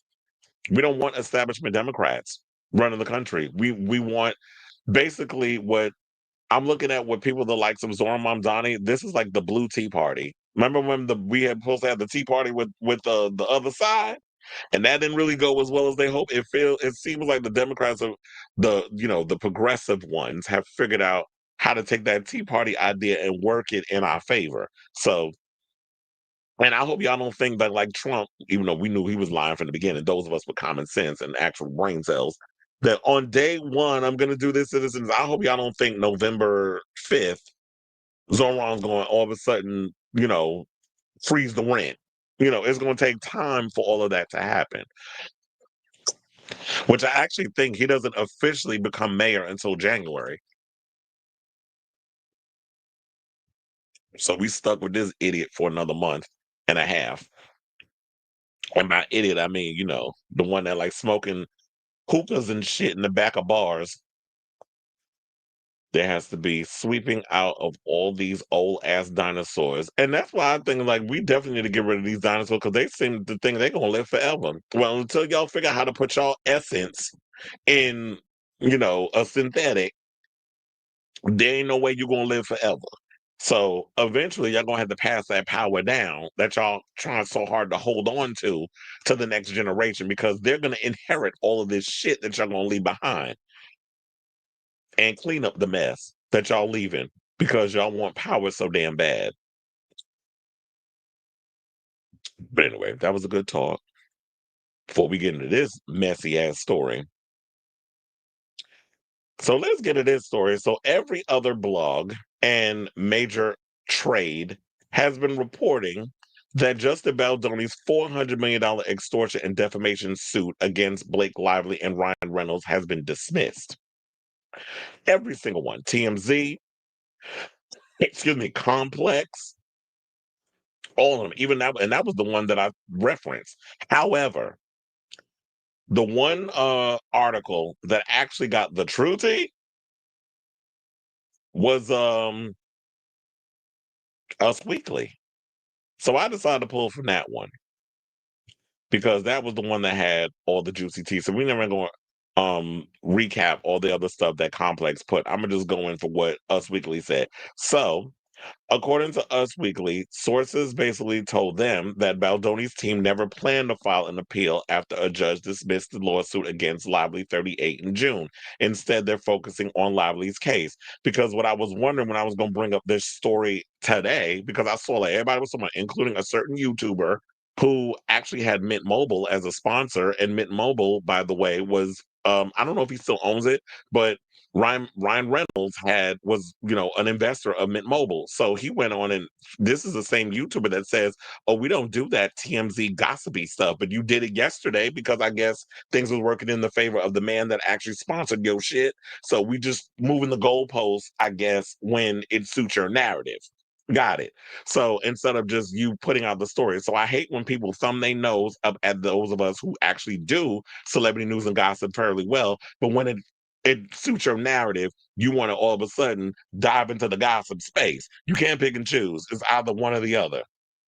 Or learn how to multitask without thumbing your nose. And I only go after people who do hypocritical shit when they run around and they kind of thumb their nose at those of us who do this professionally, but try to act like they better because they cover movie topics. I do too, but I also talk gossip. I can multitask. I can talk about a multitude of things because I'm curious. So with this whole thing being said, it was like they made it seem like, oh well, he let it just lax. So therefore, the judge dismissed the thing. Therefore, Blake Lively won. Y'all hate women. Justin Baldoni's a piece of shit. His career should be over. He's trash. He's a misogynistic pig. Mind you, I don't know where we getting all this from. Just from the judge dismissing a case. That still don't mean that Blake Lively or Ku Klux Khaleesi is innocent in this whole goddamn thing. Because last I checked, and this is what I was going to bring up, they still have a trial that's supposed to be happening in 2026. I'm still, as y'all know, tired of talking about this shit. But because it's the latest and nobody else is really talking about it, I was like, let me get up here and bring you this article. Because every other article is saying that the case is over. But how? When they're supposed to go to trial in 2026, I believe May, if I'm not mistaken. So TMZ, who I be side-eyeing they biased asses with a lot of the stories that they do, reported on October 31st that Baldoni missed the window to file an appeal in the case that was dismissed in June, as it recently entered final judgment. However, as Baldoni's team never planned to file an appeal, they let the deadline expire. However, Lively's initial lawsuit, which was filed in December 2024, remains ongoing and is scheduled for trial. Okay, it's March 2026. I knew it was an M somewhere in it. Now, Lively and Baldoni's legal back and forth began after the actress accused her It Ends With Us co-star and director of sexual harassment and of orchestrating an alleged smear campaign against her. She filed her lawsuit against Baldoni in December of 2024, 4 months after the movie was released. Well, from what I've been getting from all of this so far, excuse me, it seems to me that she's been working overtime to do this smear campaign against him, including with all of a sudden all of these articles from all these reports from Rolling Stone to Complex to TMZ to Page Six to Daily Mail to Variety to Deadline, excuse me, to Entertainment Weekly. Do I need to keep going? Every last one of y'all did an article on this. Why is it that, and I'm going to get to it, well, I did get to it already. We got the quote from Justin's team. We never plan on filing an appeal. So what are what you talking about, Willis? Is basically what he's saying. But it seems to me that she's doing this whole smear campaign against him. And to me, it's just like, once this goes to trial, how do you prove that he did some sort of sexual harassment thing? Like, I would think there would have to be evidence the way she's talking. There's got to be stuff on scene. And then plus, you're going to have what I guess Justice is going to have to do is have a couple of people, the people who have been doing deep dives, the podcasters or whatever, we're going to have to who've been doing deep dives, have them come on the stand and testify. Or you would have to have people who work behind the scenes that could vouch for that that you were being very professional in a lot of situations. Maybe y'all was button heads because, and then I heard like some people say, well, you're the director and you have to be the starter of the situation. nine times out of 10, it don't seem like directors even have control over a lot of the stuff that's going on their sets. Then you have certain people. So, there may be some truth to that. That maybe there are some, depending on the situation, a showrunner, director, whatever you want to have it, will have some sort of control. But when you have somebody who's powerful in a powerful position, like a Blake Lively who's married to Ryan Reynolds, and them coming into this independent film of sorts, which it was a hit when it was on Netflix and stuff, when you have powerful people coming in and trying to steer the narrative in which way they want to do it, or you trying to control the movie, when it's like, I wrote the script, I'm directing this movie, my production company is behind it. Why are you coming in because you think you Blake not so lively and want to come up in here and control everything that I'm doing in my own damn movie? You're here to act, fucking act. Unless you do have a producing credit, and I don't know if she has a producing credit because I ain't seen the damn movie, nor do I care to. I don't care for rom-coms. I don't, that ain't my genre. That ain't my judge. So I don't watch those kind of stupid fucking movies. But and if you like it, I love it. I'm just saying because I'm on a roll right now. Sometimes cursing and all kind of other stuff comes out of my mouth. But um all of a sudden you're trying to come in and infiltrate and control. And there have been many a times when you have these big stars or whatever that come and work on a movie set and they try to control everything that's going on. It's like, but that's not your job though. You're here to just go in, remember your lines, come hit your mark, and action. You say your lines, cut, we keep it moving. So, just so we all know, everybody knows, Baldoni has denied all the allegations. He subsequently countersued Lively and her husband, Ryan Reynolds, in January, accusing the couple of extortion and defamation. Lively and Reynolds denied the allegations. Now, after the judge dismissed Baldoni's lawsuit against Lively and Reynolds, the Gossip Girl alum celebrated the legal win with an empowering message, saying, "Last week I stood proudly alongside 19 organizations united in defending women's rights to speak up for their safety." This is what she wrote via her Instagram story in June. Like so many others, I felt like the pain of a retaliatory lawsuit, including the manufactured shame that tries to break us. Now, this is giving, okay, I Woman Hear Me Roar. You are not Norma Racist. You are not Joan of Arc. Like, you really coming across, I don't know, it just feels so fake to me. It's giving Amber Turd tease. That's what this shit is giving me in this whole thing. It's Amber Turd the sequel. That's what this whole situation is giving, except Justin is Johnny Depp. That's what it's just giving in this whole situation regarding this story. And I don't like when, okay, so now if there was some inappropriate things that have gone on behind the scenes, and trust and believe, when I've been on many a sets, it's sort of like a family dynamic. People kind of, it gets a little inappropriate at times. I'm not saying that, okay, I'm sticking my digits in your groin area, whatever, kind of inappropriate, but things are said where it's like it's a lax community.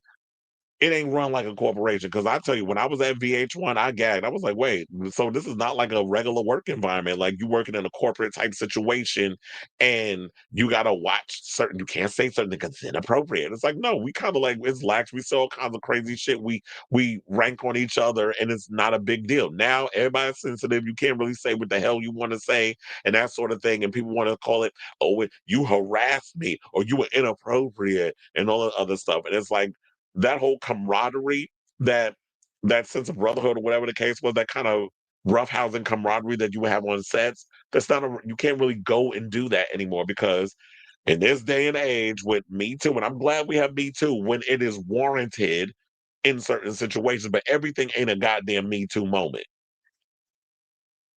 So then they went on to say, Baldoni and his team had a chance to amend their claims for breach of implied covenant and tortious interference with contract. The judge gave them a deadline of June 23rd. However, Baldoni ultimately opted not to do so. Baldoni's lawyer, Brian Freeman, later explained that they were focused on striking down Lively's original December 2024 lawsuit. The court's decision, and they said, quote, the court's decision on the motion to dismiss has no effect whatsoever on the truth that there was no harassment nor any smear campaign, and it does not in any way affect our vigorous defense against Ms. Lively's claims. This is what he told people in June. Discovery is proceeding, and we are confident that we will prevail against these factually baseless accusations. Instead of revising the existing claims, our clients will be pursuing additional legal options that are available to us. Now, since the case dismissal, Lively and Baldoni's legal teams have been preparing for their upcoming court date. In July, Lively was deposed by Baldoni's lawyers in New York City. Us previously reported that Baldoni was in the room alongside his legal team to witness Lively answer questions about their feud on the set of It Ends With Us and the ongoing legal dispute. 3 months later, the It Ends With Us author Colleen Hoover and actress Jenny Slate, who played Baldoni's sister in the movie, were deposed. Isabella Ferrer, who portrayed the younger version of Lolly's character, was also deposed. Ferrer, who's 25, previously accused Baldoni of harassment after his team failed to serve her with a subpoena at multiple locations. Excuse me, and the actress's lawyer did not respond to their request to turn over data released to the case, or sorry, related to the case. Baldoni's legal team dismissed the accusations in August, and instead they were on what it said they were only after documents that Ferrer either neglected to produce or were not requested when Lively first subpoenaed her in February of 2025. So there you have it. That's the latest on this. And yeah, because so I haven't heard anybody else speaking about this and updating their report and saying that, well, Justin's legal team have spoken out and said that they never plan to file an appeal. So when y'all sit up here talking about that, oh, it expired, it makes it seem like, oh, well, he let it expire because Blake was correct. Stuff did happen. She's won this whole situation. Now we can all go home and live happily ever after. When that's not what happened. So that's the latest. And I'm sure there'll be more to come out because March is like what, 4 months away. So um it won't be until then we can finally put this whole damn thing behind us. But I just feel like y'all just been dragging this mess out for far too damn long. I'm ready to move on. I'm tired of talking about it. But because everybody else is not bringing up the whole thing regarding the Blake Lively Justin Baldoni situation, the update, I was like, oh no, I got to bring y'all the tea because everybody's running around here acting like she's a winner in this whole situation. She came out victorious when that's far from the truth. So let me know what you guys think of this story in the comments down below. Ooh, that's what I meant to take out.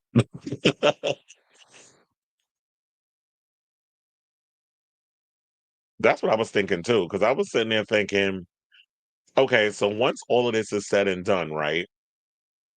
Would anybody want to fuck with Blake Lively after this? I know she's signed her to do some other movie. I don't even care right now to do the research.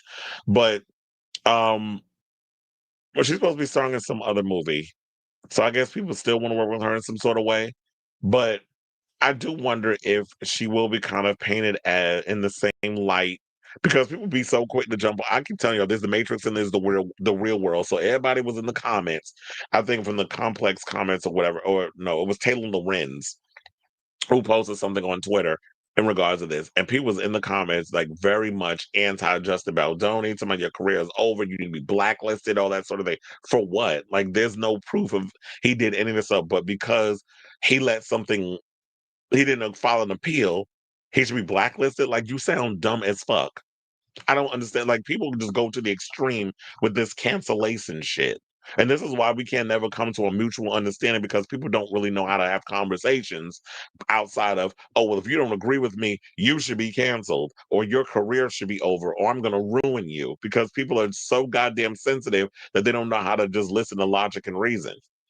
So I always wonder, like, well, I think Justin Baldoni could always bounce back. He can, his company, they can always go back to directing and producing down the line. Just let everything kind of relax, and then you can get back to look. Johnny Depp trying to make a comeback in acting, and Kevin Spacey, who was not found guilty of any of the stuff. A lot of the stuff that was he was accused of was dismissed. He's still acting. Y'all seem to have forgiven Mel Gibson, problematic ass. He about to direct a damn resurrection of the freaking Christ. So if everybody can get second, third, and fourth chance, some of the worst of the worst, and I'm not saying that Justin Baldoni is a worse person, but he's in some stuff right now. He's gotten caught in some mess. So y'all could put him in. I mean, I think in a couple of years, maybe 2 years, disappear and then come back. People have moved on. As far as Blake Lively goes, I feel like she got that scarlet A on her. She's gonna be like Amber Turd, where it's just like people gonna be like, "Oh, I don't like that bitch."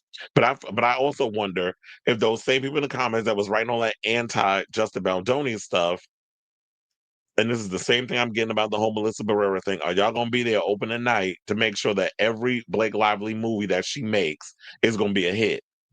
Just like a lot of y'all running around here talking about, oh, I'm gonna ruin Scream and I'm gonna do this because of Melissa Barrera and what she went through. But meanwhile, every movie she's come out with, I ain't see y'all up in there making sure she became this big A-list movie star. I didn't see that her movies grossing over $100 million at the box office. So that's where I would say at the end of the day, money talks. So if the success was there, they wouldn't be reacting the way they are to this actor because they feel like, oh, she's a box office draw. We could overlook the things. This is how Hollywood has always worked. They overlook all the problematic stuff as long as you make the money. When you no longer use for them, then it's like they'll throw you to the wolves. How long Diddy was doing what he was doing until he was no longer bankable? And then all of a sudden now you see where his career is in prison. Mhm.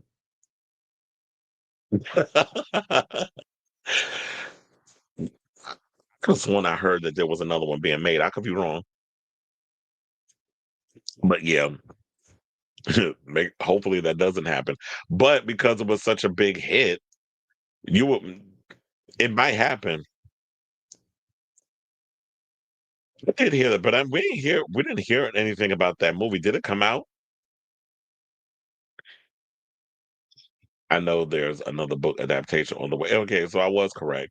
Because I was like, I could have sworn I heard it was another movie, a book adaptation on the way. And the one of my celebrity crushes is in the film. Colleen's books are so off-putting and not in a good way. Colleen is even more weird as an individual. Which makes probably makes sense as to why Blake Lively was drawn to the book. Orange Man is saying the voting underway and please, your whole life has been fucking rigged. Of course he's pressed. They're all pissed. They're in a panic. It's like Trump becomes president and everybody he endorses ends up losing. It's like his first term 2.0. That's literally what it was because it was happening when during his first term too. Oh, that's the name of the movie, Regretting You. Isn't that the movie that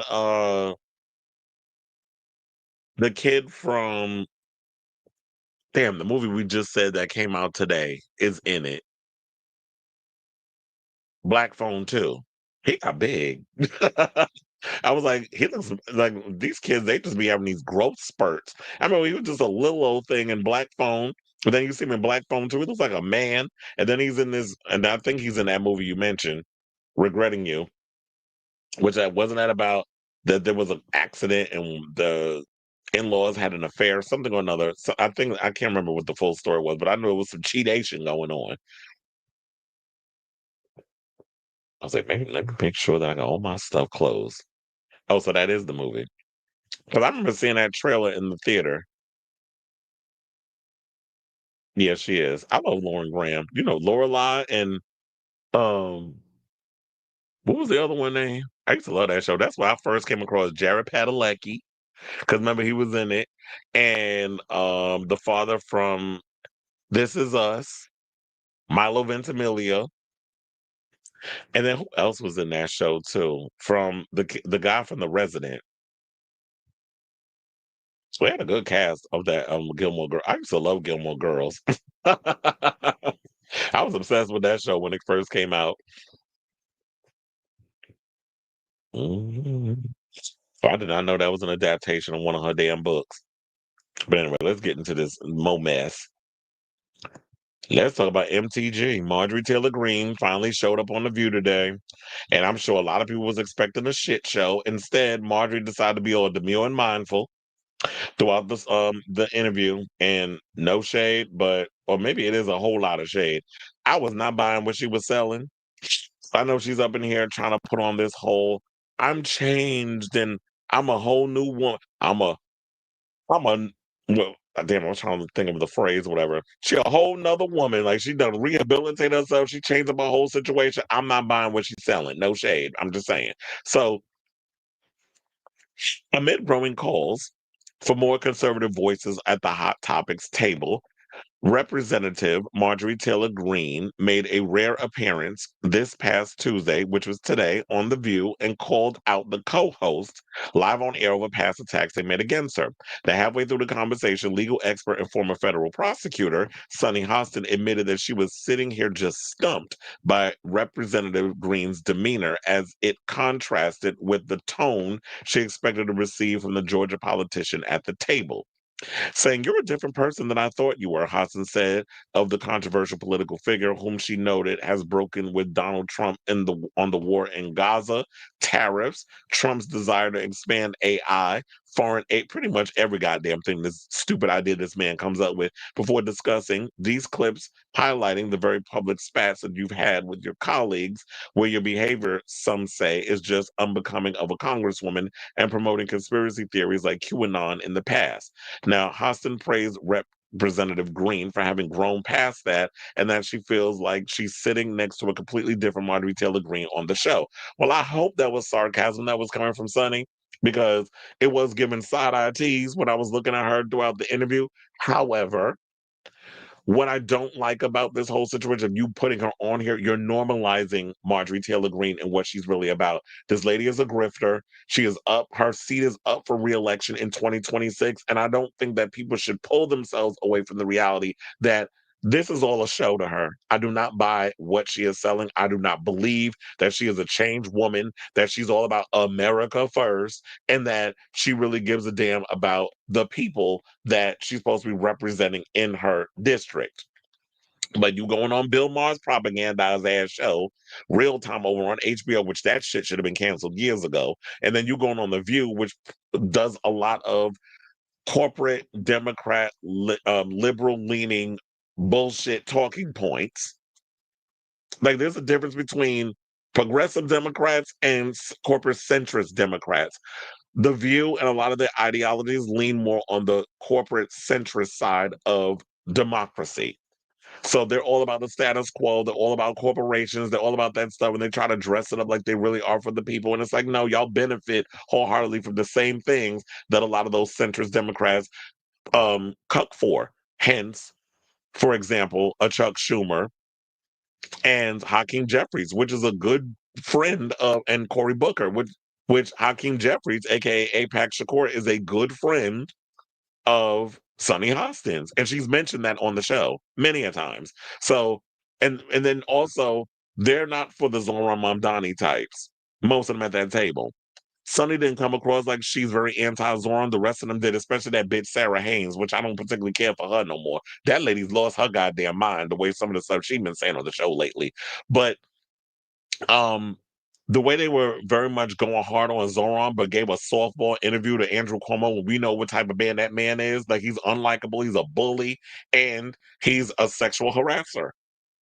And that's not alleged. That's all in the paperwork, which is why he resigned in shame as a governor of New York City. Now I'm trying to cook for the mayoral position, which he's going to lose. So um that's why I'm not buying into this stuff. And yeah, I do agree. They need to have more GOP Republican voices on the show. I don't think it should just be Alyssa Farrah Griffin, which I think the only reason why Alyssa got that job is because she was a part of Trump's first administration. And that kind of helped them, in a way, have a little insight into who that man is, even though I don't feel like she really goes in as much as she should as the conservative voice. Anna Anna Navarro is another conservative, another person who is Republican, who's on the show. But she's like a Republican with some sense. So she's not kind of like representing the other side. And to me, The View would never be the type of show that would have a progressive voice or an independent voice on their show, because that show fits a certain narrative. They're corporatists. They pander to the boomer set. And I know there's younger people that watch The View, because I have a couple of them that comment on my social medias whenever I post stuff about The View, or when I've seen other people post things about The View and I'll be writing stuff in the comments, which is one, I think I might still have that one, because I'll be saving stuff. Oh yeah, so one of my friends posted something about Sonny Hostin making a little side eye towards Marjorie Taylor Greene. And I was like, this is why I stopped watching that clown show. The propaganda they continue to spread to their boomer audience. And somebody jumped in and said, the propaganda, you mean the actual facts that they tell?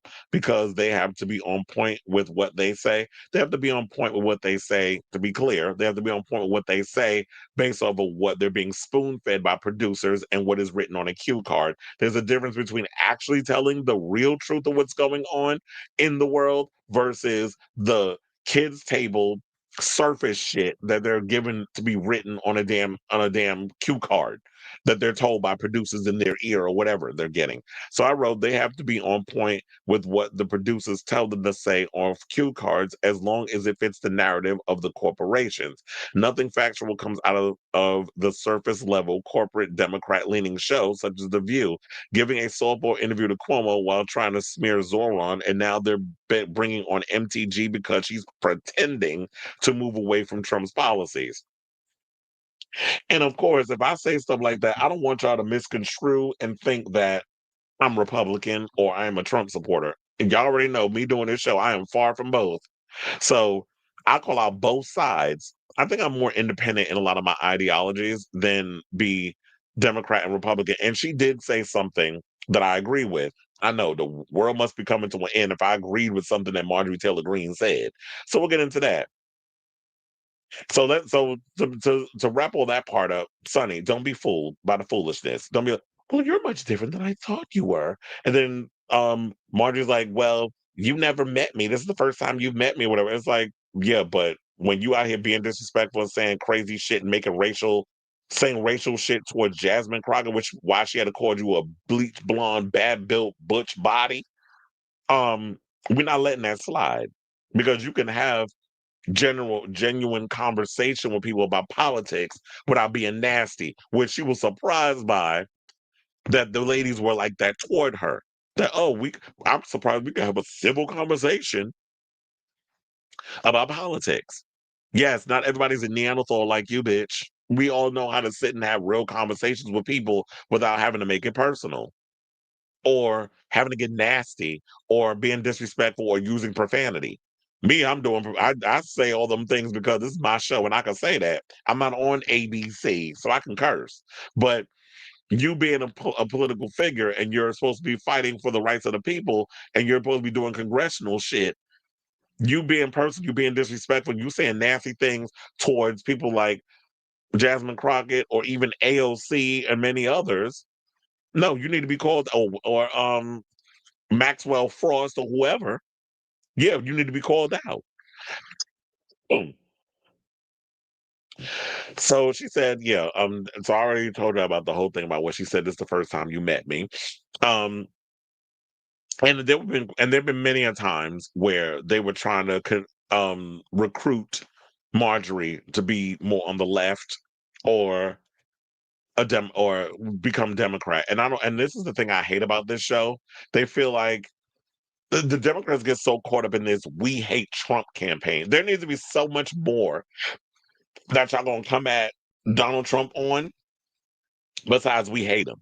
It's the same thing like what I said about this march that we just had, this No Kings March. What are we coming to the table with? As negotiators? Like we just walking through the streets getting our steps in? And then one person was like, well, we're getting people, excited and talking. And also I said, look, every day when I'm hearing shit about what this administration is doing in this country, I'm already riled up. I'm ready to start windmilling on motherfuckers. But the reality is, what are we as a people collectively asking for? We have to be the ones that make the change. You can't just be thinking, hey, hey, ho, ho, the orange fuckers gotta go is enough while we're marching through the streets is enough to get his ass out. We need to evoke the 25th Amendment. We need to be trying to get Trump out of office. But the reality is, because of all the crazy shit he's doing, and the Republicans are just sitting there letting him do whatever, because they gotta win. And that's all they care about. As long as they win, as long as they got the control, as long as they got the power, they're gonna let the lunatic do whatever the hell he wants. And then because people have been side-eyeing Marjorie over her behavior, now she wants to come in and all of a sudden, you know, take demure lessons and come in and be all like she's girly girl now and don't want to come off coming, like some defensive linebacker where she want to go in and start smashing hoes when she walks into the room. Now you want to be demure and mindful? I'm not buying it. So yeah, oh yeah, she said all this two-party fighting, you guys, you're all victims of the political industrial complex, and it's built on fundraising and fighting and toxic garbage that exists all over social media, but that's not going to solve our problems in this country. And I do agree with her on that. She also maintained that she hasn't changed. Yes, you have, but rather she was a victim, just like you were, of media lies and stuff you read on social media. So you jumping into politics, you had no idea how politics worked until you became a victim. Karen, please. And it's like you all have attacked me many times on this show because of the things you read about me that weren't true or clips you've seen, she said, to which Hassan confirmed we have as she pursed her lips. Joy Behar jumped in during the exchange asking Representative Greene about the memorable Jewish space lasers incident, which the politician said is not even true and claims she has been rebuffed. The claims has been rebuffed, though she is quoted as speculating that the California wildfire was sparked by lasers or blue beams of light from the sky, as per the Associated Press. Later, Representative Greene praised the View's co-hosts, including Sarah Haynes, Whoopi Goldberg, and Alyssa Farah Griffin, for conversing with her in a very professional and kind way, and stressed that we need more of that in America amid the ongoing government shutdown, saying a lot of people wanted me to come on this show and say nasty things, all of us to fight. I didn't want to do that today. People with powerful voices like me and you, especially women, we need to have a new path forward. Well, I agree with that too. However, I'm not buying it. It's like Marjorie really wants to be up in here trying to convince y'all that she is a changed woman, that um and I could definitely see, like, yeah, everybody wants a cat fight. That's the one thing that I feel like has mostly gone viral with the show, is that the one time that y'all really want to talk about the View or whatever is if these ladies are fighting with each other. There was even one thing where Whoopi ripped up a piece of paper because she said something out about a pen with Trump or whatever, and the producers was like, um, you need to rebut, you need to do a rebuttal, and she ripped up that paper like, said that in jest. Like, are y'all serious?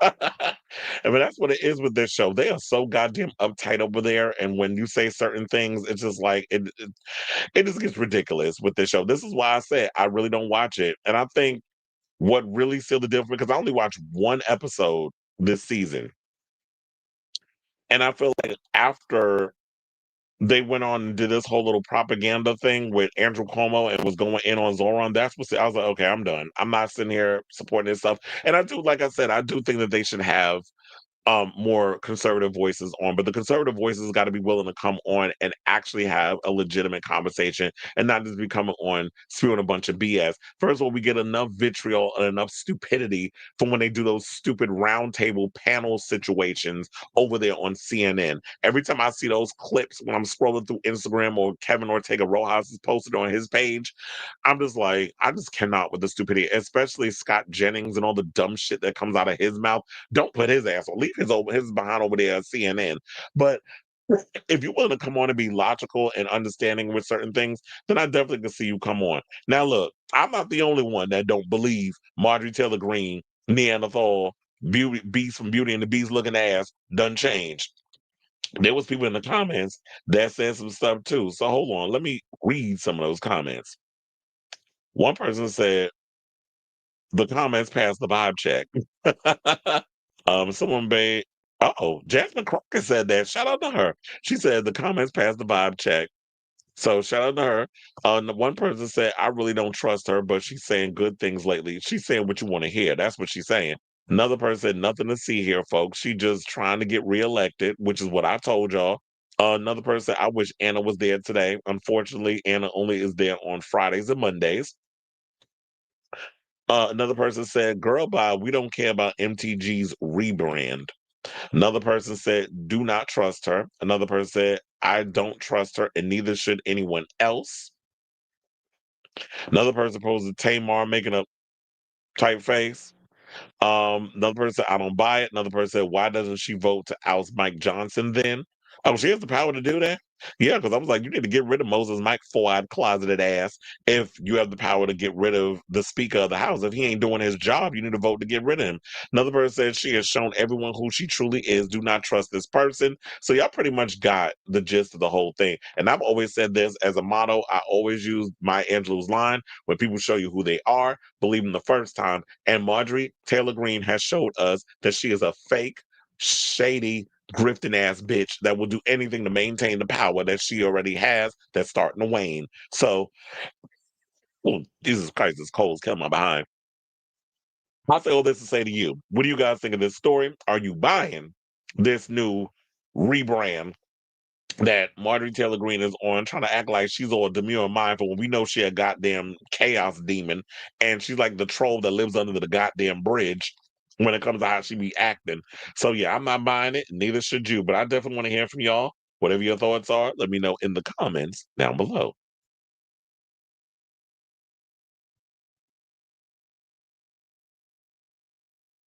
Now, I should have grabbed my cough drops.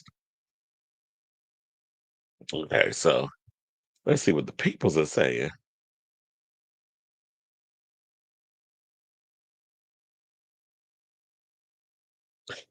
AOC said Trump shut down Marjorie Taylor Greene's personal ambitions to run for Senate in Georgia, and she's been on a revenge tour ever since. Oh, so that's the gag. So, yeah, because I remember I was hearing that she wanted to run for Senate, and people was like, oh, hell no. So, with all of that being said, she probably is like, oh, so you trying to go against me, even though I've been kissing your ass and doing everything, that you wanted me to do to get you in power. And now because, Trump hates anybody who isn't white, male, and rich. He hates women. He hates everybody. So, but if you're a white man with money, oh, he fucks with you. So, um, you shut down my ambitions down on a revenge tour. Okay, that's cute or whatever, but I still don't trust you. You could destroy the party from within, but I still don't trust you as far as I can throw you with that MAGA red dress on. Oh, please, we are so not stupid. No, we not. He said, "Geez, now I'm hearing there are." Oh yeah, there was a lot of that too. There was that. I did hear that story that they are doing bomb threats in New York City. They're trying to start this stuff. They're trying to peg um protesters, peaceful protesters, as the T word. So yeah, there's been a lot of that going on. They're really trying to pull every stunt they can to prevent Zoran from being the mayor. But we are a resilient bunch. We don't put up with no bullshit. We will put our lives on. The one thing about New York is we'll put our lives on the line for a cause. So, um, go in and let have. Y'all can keep up with the bomb threats, but Cuomo's still not gonna win, sir. And yeah, for all of y'all that's really trying to pull whatever stunt. Like I told you, I got a text earlier today. They was telling me he must win and all this stuff. These money people, Wall Street, all of them, they are panicking right now. What do you think of Winnie Harlow's nippy Halloween costume? She clearly did it out of a place of love and admiration. Didn't understand what was going on. I thought it was such a non-story, so I just really didn't care much about it. People just want to find any reason to just be upset and outraged. So I just paid it. I'm like, what? Why are we arguing about a Whitney Houston costume? And then people was getting all upset over Sierra as Michael Jackson. I'm like, would y'all just go touch grass? Did some shopping, ordered prints around the world in a day on 2 CD deluxe edition and the 3 LP deluxe edition. All that while I was doing this show. AOC spilled the tea. Why? Yeah. Yeah, we just had um Ron Will just told me that in the comments. Where you're saying that AOC spilled the tea while MTG is anti-Trump. He stopped her Senate run in Georgia. So yeah, it's like when he tries to sabotage a lot of people, he's got those people in Georgia that I guess is gonna listen to him.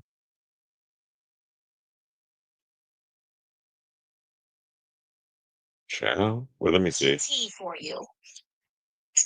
MTG, people are like, oh my God, she's saying all these things. Like, what's gotten into her lately? Oh, like she's bucking against Trump. She's bucking against the administration. Marjorie Taylor Greene wanted to run for Senate in Georgia.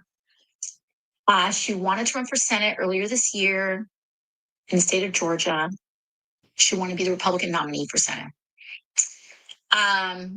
So she was gearing up for that statewide race, and Trump told her no. Trump said no. And the White House and Trump land shut down Marjorie Taylor Greene's personal ambitions to run for Senate. And she has been on a revenge tour ever since.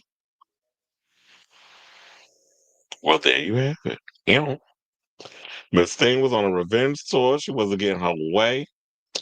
And now look at her. Well, look, one of these days, Trump gonna fuck with the wrong person. Who the hell is Tish Hyman? First of all, the bitch looked like she was a rejected member of the Dora Milaje, and she went on a whole rant about trans people. I'm like, bitch, literally look like a fucking man. Why is it always the broads that look like men be out here so anti-trans? I don't get it. Oh, okay, that was the last one. So let's get back into the show. But thank you for that tea. I was like, I got the TikTok video and everything. All right now, so let's see. All right, so let's get into some Offset news. So while Cardi B is out here about to give birth any moment, I mean, we already know the sex of the baby. We're gonna get into that in a second because that's one of the other stories. Oh, maybe I should combine all of these into one. So congratulations, Cardi B. I'll just say it here. Miss Thing is about to have her a baby boy. So she's gonna have two girls, two boys, because Stephon Diggs revealed that tea on at the 2025 CFDA Fashion Awards.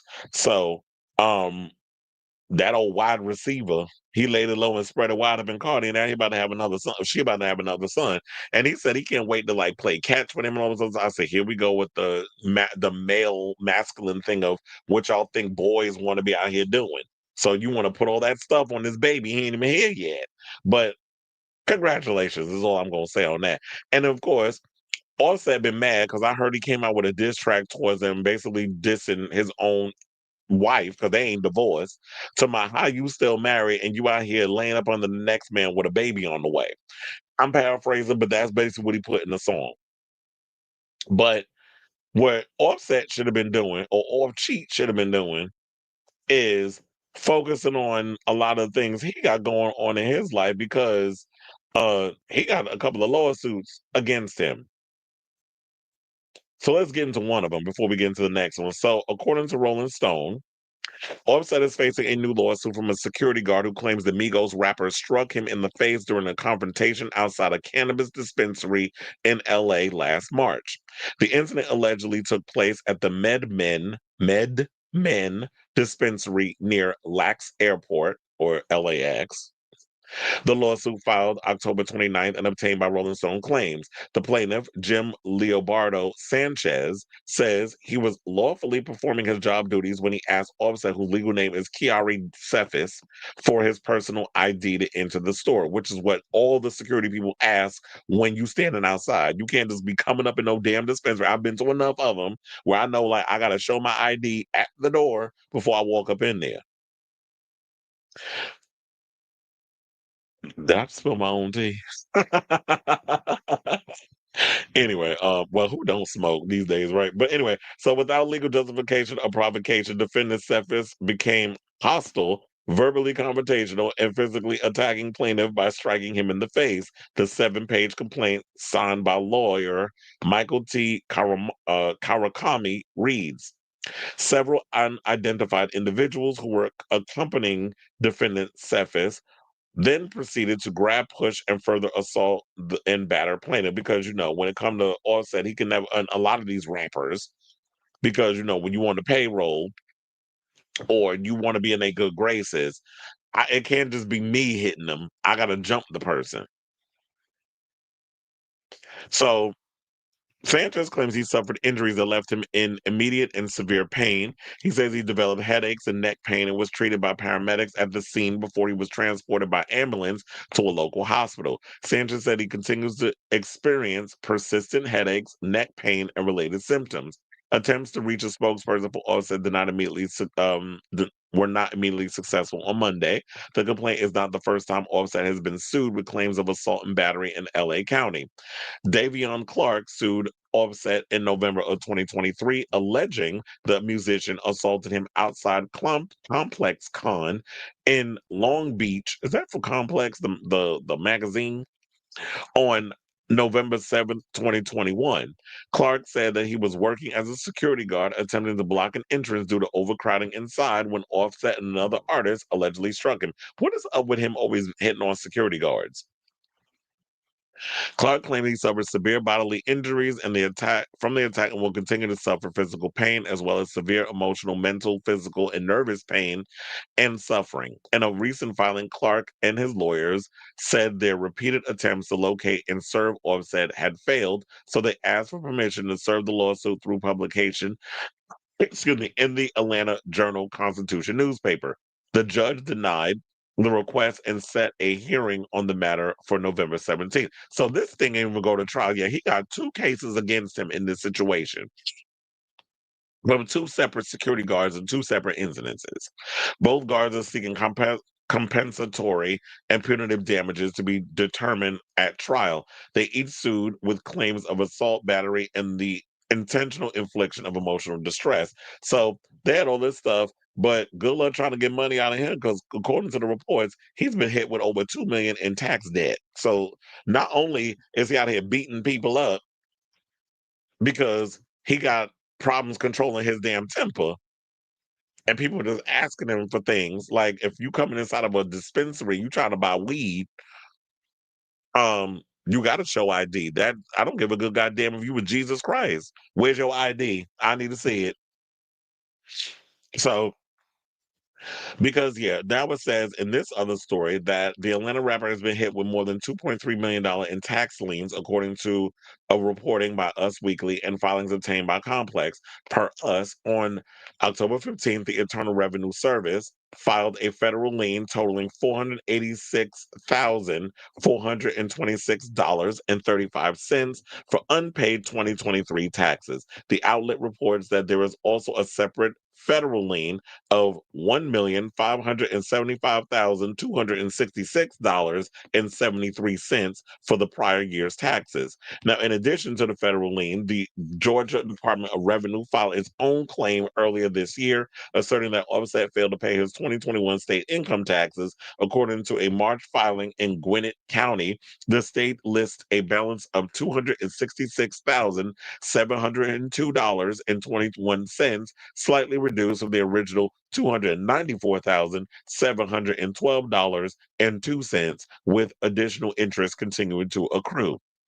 That brings the total amount the rapper owes to just $2.3 million. Now, I'm wondering, because he's still married to Cardi, who clearly is the one that makes more of the money. She is the breadwinner. And I think that's why it still messes with him to this day, that she has always been the bigger star than him. And you benefited wholeheartedly from her celebrity. Because quiet as it's kept, when I used to see all them Knick games and he would sit front row or whatever the case was, you would be getting up there if you wasn't with Miss Cardi B. So, and that's no shade. That's just a fact. You know, a lot of these men can't deal with women being in bigger and more powerful positions than they are.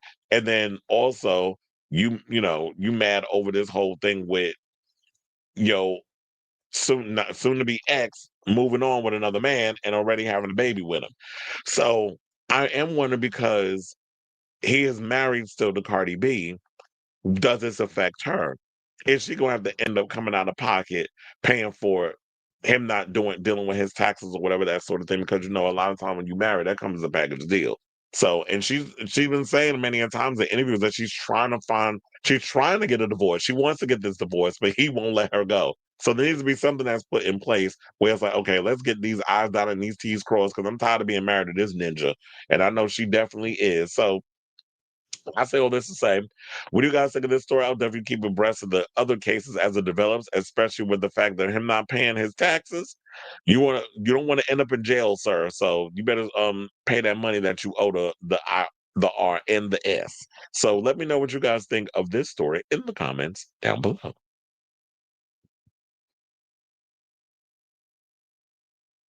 Any thoughts on no rap hip hop song in the top 40 of Billboard for the first time since 91? The times are changing, and it's scary. Megan's Lover Girl song debuted in the top 40 this week. And that song is not good at all. And I don't know. I just feel like music is just not giving these. I don't know. In 2020, I was like, what year are we in? 2025. 2025 just has not been giving me um what I need in regards to the music. And shout out to Kylie Minogue because she about to come out with she coming out with a Christmas album. I'm like, girl, you just released music. She feeding the children again. Wait, what's the story? Let me see what it is. It's they're making a sequel to the thing. Oh, we're going to talk about that tomorrow. That'll definitely be um a sequel. I mean, something to talk about. But if this is true, I do wonder if they're going to bring back I was gonna say Wyatt Russell. That's the son, Kurt Russell. I definitely wonder if they're gonna bring Kurt Russell to come back. But yeah, I'll look into that and see if that's something that actually is gonna happen. hmm But yeah, I'm kind of disappointed with the charting and music and stuff. I don't know. I'm just hoping 2026 is gonna be way better. But yeah, this whole top 40 thing, I'm just like, sure. All right. Let's see. All right, y'all. So now we're down to our final four topics. So before we get to those final four, if you could please do me a solid, hit that like button. If you are new to the channel, hit that subscribe button. Also, be sure to smash the notification bell so that way you know when we go live with a brand new episode of Chris Amla Unfiltered. Also, hitting that like button definitely helps with the algorithm because the algorithm's been algorithming in regards of YouTube. So it definitely helps when you guys. It definitely helps the show and getting more eyes on it. We all hit that like and all that good stuff and leaving comments and things of that nature. But I see most of y'all leave the comments during the live chat because that's where the show is mostly, fun and things. We said a lot of new rap music I like is more underground. The new clip, yeah, I like the new. And you want to know something I love about the clips? Everybody is talking about, oh, what they did was so groundbreaking with regards to the promotion. I'm like, they did old school promotion. Like, what are you talking about? It's not a new concept. Y'all just stopped doing the concept of going on shows and radio shows and podcasts and doing the old school rounds of promoting and actually doing meet and greets and signings and all this. Like, we need to get back to that. Kylie Minogue has a new Christmas single to celebrate Kylie Christmas 10th anniversary. New single exclusive to Amazon Music out Friday. Kylie Christmas fully wrapped out December 5th. Girl, she need to go play in traffic. Not only that, but she also there was a story I thought about doing. I was like, I just don't have the energy to be entertaining Onika's antics. So, she did one where she was praising Elon Musk. I'm like, so this is what we doing? We're going at we're tech oligarchs. Like this is what we doing.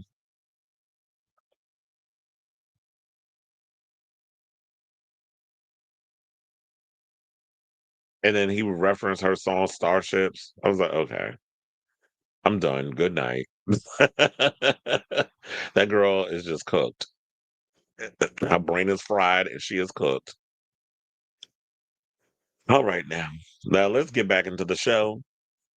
Let's talk about Monique, who is still on this warpath of trying to get an apology from Tyler Perry and Oprah. And I'm like, girl, can we please, I get it.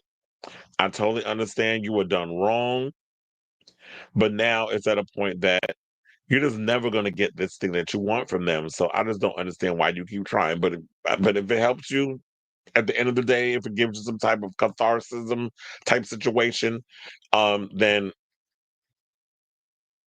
or definitely catharsis. That's If it helps you in a cathartic type of way, then by all means, do what you need to do, Auntie. So the billionaire media tycoons were brought up by the actress and comedian during the Wednesday episode, and this was on October 28th of the podcast, the 85 South Show, where Monique began again requested a public dialogue with Perry and Winfrey. The Academy Award winner has claimed for years that Perry and Winfrey caused her to be blacklisted for refusing to participate in the promotional tour of the 2009 drama Precious. Winfrey and Perry were co-producers of the film, and Lee Daniels, who apologized to Monique, directed the project.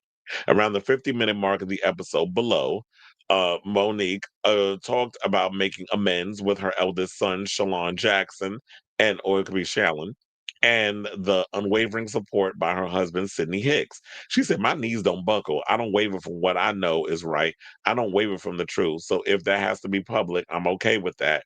I'm still waiting for Tyler Perry, still waiting for Oprah Winfrey to say, let's have this public open conversation. Don't run, because they may be able to heal our community just like my son and I." Well, Oprah and them like to give the presentation of we healing black people, we all for, getting people to the next level. Also, they like playing up that whole holistic type shit. But I feel like y'all are all about the image and not about actually moving like real healers. And I truly believe that Monique is someone who is all about trying to make herself a better person and working on, because we're all a work in progress at the end of the day. So I definitely truly believe that that Baltimore woman definitely walks the walk. The problem is she is just like, you're beating a dead horse at this point. They're not interested in wanting to meet you, wanting to come to a place where we can understand and move on. And my thing is, if you still feel like you blacklisted, you're a hustler. You're someone who's a comedian. You can find ways to make you some money. I know I be getting in on everybody for doing a podcast because I'm like, it's too many people out here as it is with a podcast. But maybe you can come out with your own little, excuse me, your podcast or radio show, something or another that you could be doing on the internet to make some money, have your husband produce it or whatever. But I mean, we've seen you in things. I mean, I'm sure Lee Daniels could still use you in some of his projects if he has anything down the pipeline. Like, I'm sure that there's things. Um, she also addressed speculation that she's hard to work with, a rumor allegedly started by Perry, saying, "Well, for the people that said I'm hard to work with, they've not worked with me. So I can't even entertain it because they've not worked with me. Because they've not worked with me." But girl, how many times you gonna say they've not worked with you? But when you have a man named Tyler Perry saying she's difficult to work with and you've never worked with me, and that cost me 12 years of my career. Elsewhere, she asked, "Why ever would I let that go? Why ever would I not talk about it every opportunity I get? Because you cost my family that money." And what happens is we get so afraid of power that we're too afraid to say what's real. Well,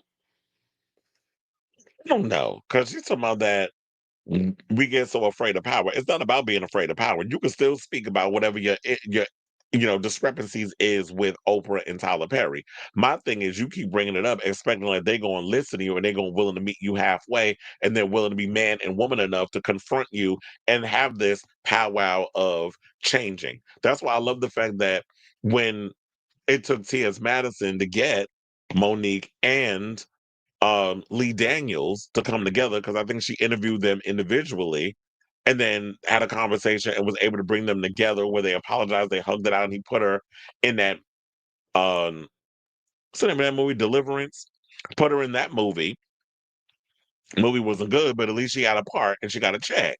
So, and that was for Netflix. So I'm glad that, they made amends, but I just don't think that someone like a Tyler Perry or Pastor Perry, because he be trying to act like he a goddamn minister, of whatever mega church you could think of, and then Oprah with her holistic attitude. You would think that they would be man and woman enough to actually meet up with someone who is as real as Monique is because of where she grew up, that they would have that rapport with each other. But I don't think that those two could be man and woman enough to even come to that, to meet at that level. So now, while on podcast, speaking of T.S. Madison, Outlaws with T.S. Madison in August, Monique claimed that Perry had a God complex and urged both the filmmaker and Winfrey to take accountability. She said, "Y'all mess with my livelihood, which messes with my family. Never would I do that to anyone. So until they fix it, I won't back down." So there you have it. I guess as long as Monique got breath in her body, she's gonna keep bringing it up. And I know a lot of us be something here like, "Girl, just let it go. Like, just move on. You already know. Like, we get it. This man did you dirty. He said all these things about you." And I love the fact that you've never wavered from that, where you basically said your story has never changed, which of course I believe, because if you saying the same thing every interview you get, you believe it. It's not on some Donald Trump type situation where it's just like, oh, he just says whatever, pulls things out his ass because he's always getting caught in the lie, but nobody wants to call him out on the lie. But with her, I do believe that they did her dirty. It's like, yeah, I'm sorry, but the way that the situations are, and you want me to spend money out of my pocket to work for free on an independent project and promote it? No, I'm not doing that. That's like, you know how expensive it is? I gotta pay for hair, makeup. I mean, well, and then we also heard the stories in the past where didn't they say when they made that Color Purple remake that there was issues with when they were on set that they weren't trailers were a mess and there was nobody there for him. Like there was all kinds of complaints that was coming out behind the scenes of that movie. And we was all looking at Oprah and side-eyeing her and being like, how y'all all got this money? You and I think Will Packer also worked on it. How you billionaires, the ones of us who got this money to be working on producing these movies, and y'all working behind the scenes, and these are some shitty conditions you have your actors in. White people don't even do that to their talent, but this is what y'all doing behind the scenes. When I gotta come on set and I gotta play these characters, and this is what I gotta deal with the mess going on behind the scenes. Like, come on now. So I guess keep talking, Monique, because it ain't, and she gonna keep doing it whether we want her to or not. So. I say all this. Say, what do you guys think of this story? Do you feel like Monique is just beating a dead horse at this point? That she should just let it go, in the words of Elsa from Frozen, or just what? As long as she got breath in her body, I just feel like she's gonna keep talking about it, and until something is done. But I just feel like when we're talking about Tyler Perry and Oprah stubborn asses, I just don't see you getting your wish granted anytime soon, if not ever. So let me know what you guys think of this story in the comments down below.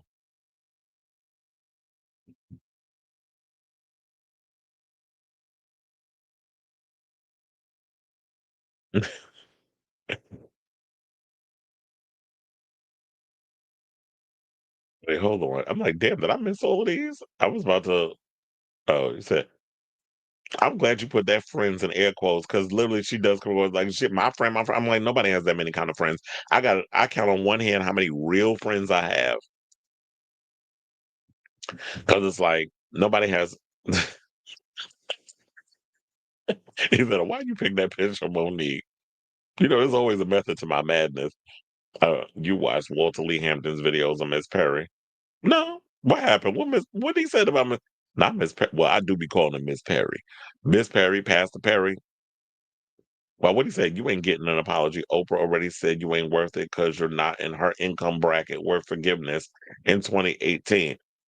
And you know what I hate when people say that because I hear people that say that when it comes to their faves. Like there was one person that was basically excusing Nikki's behavior with somehow well, these people ain't in your tax bracket, so it don't even matter what they say. That ain't got shit to do with nothing. I'm tired of people. I said, well, and I'm sitting there thinking, well, motherfucker, you ain't in her tax bracket either.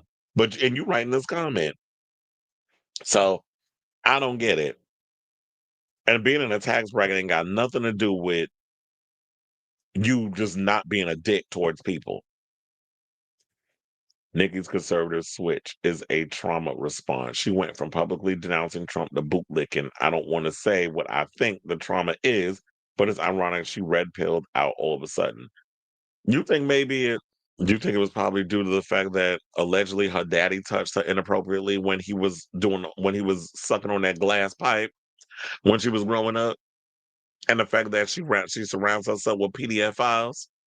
Here's the thing, and this is what I was saying too. Like when this red pill thing has been used, not to you, but it just angers me how the mainstream conservative media have hijacked the word red pilled, which comes from the Matrix.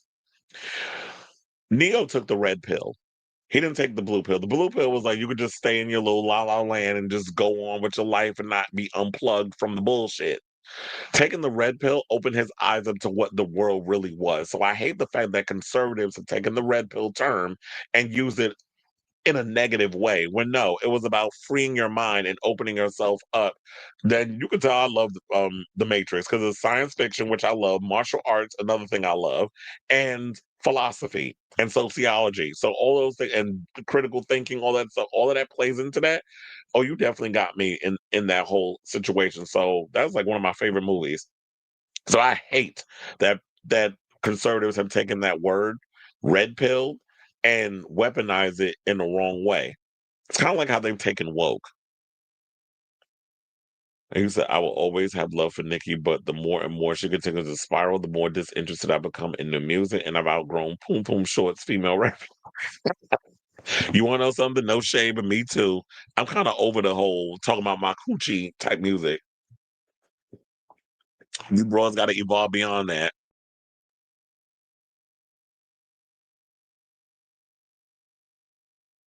She probably denounced. I think they're talking about like denouncing Trump years ago in the early parts of her career, and now all of a sudden you bootlick it.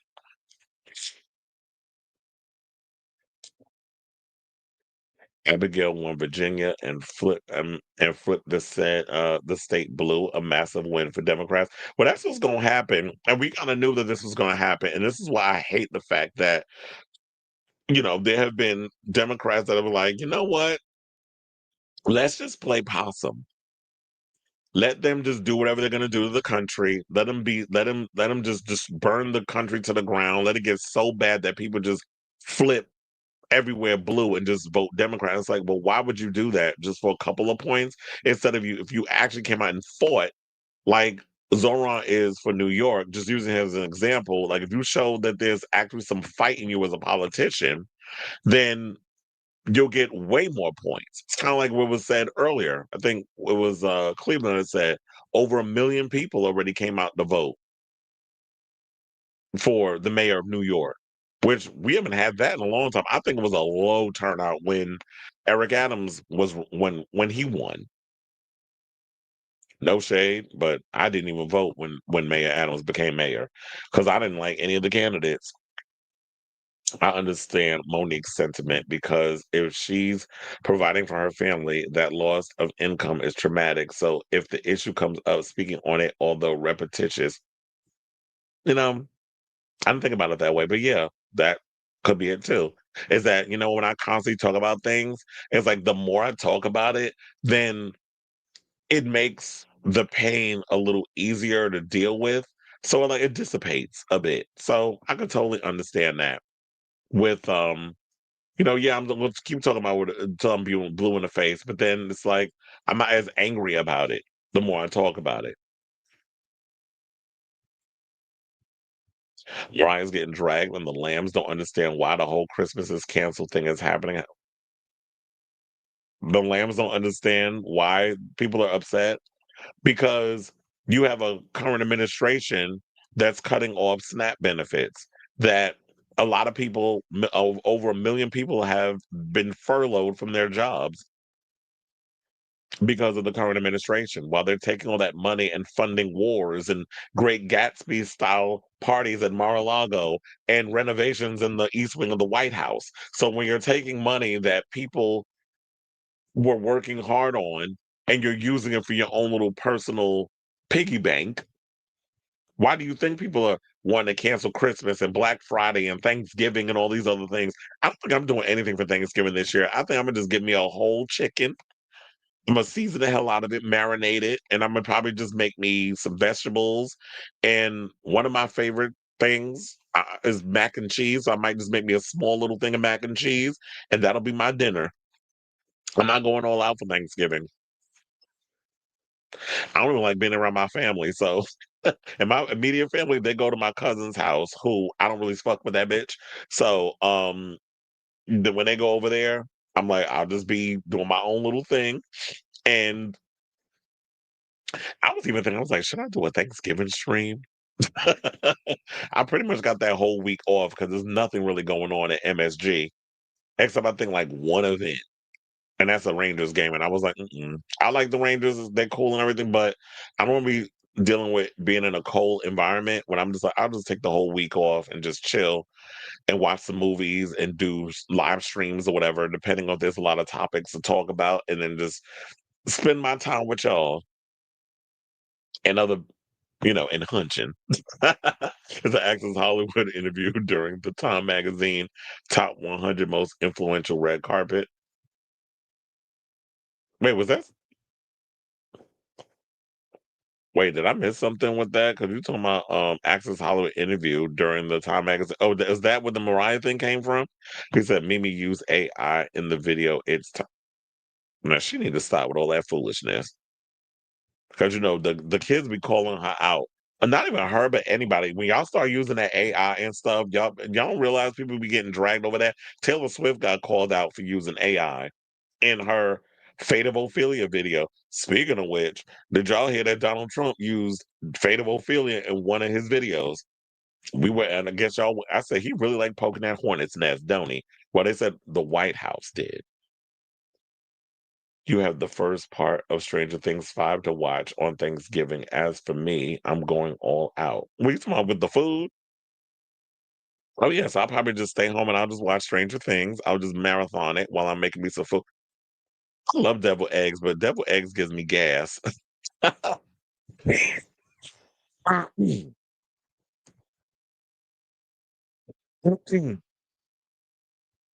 So I've made deviled egg. You know what? I need to look that recipe up because I'm thinking I might want to make some deviled eggs now that you brought that up. You said because I told y'all before in the past, I was like, yeah, I talk a lot about a lot of stuff on this show, and you have to be specific in what y'all talking about and stuff. My bad. Nikki denounced Trump in her acts. No, bitch. First of all, I do not toot on camera. That would be hilarious if I did. No, because it's like my chair is hitting the desk. So um it makes this noise where it sounds like it's tooting. So I gotta like because I have like a whole big desk. It's a side desk, it goes around like it's a whole big thing. So um anyway. Did I just toot? That's funny. Toot toot. Hey, beep beep. But anyway, let's get back into the show. Let's talk about Kim Cattrall, who is speaking out about Sex in the City, that other show, and just like that, and saying like, the actress, 69, basically said that it was scary to say no to the past and yes to the future as he spoke at a press conference at the Angua Tribeca Festival in Portugal on Friday.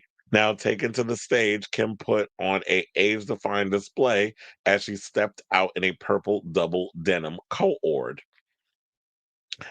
As she spoke to a crowd of fans, here's what she said. Now, I do have the Instagram post, the Instagram video, I should say. So instead of me reading it, I'll just let y'all hear what Miss Mamas had to say. Please hold. I think it's always been hard to say no.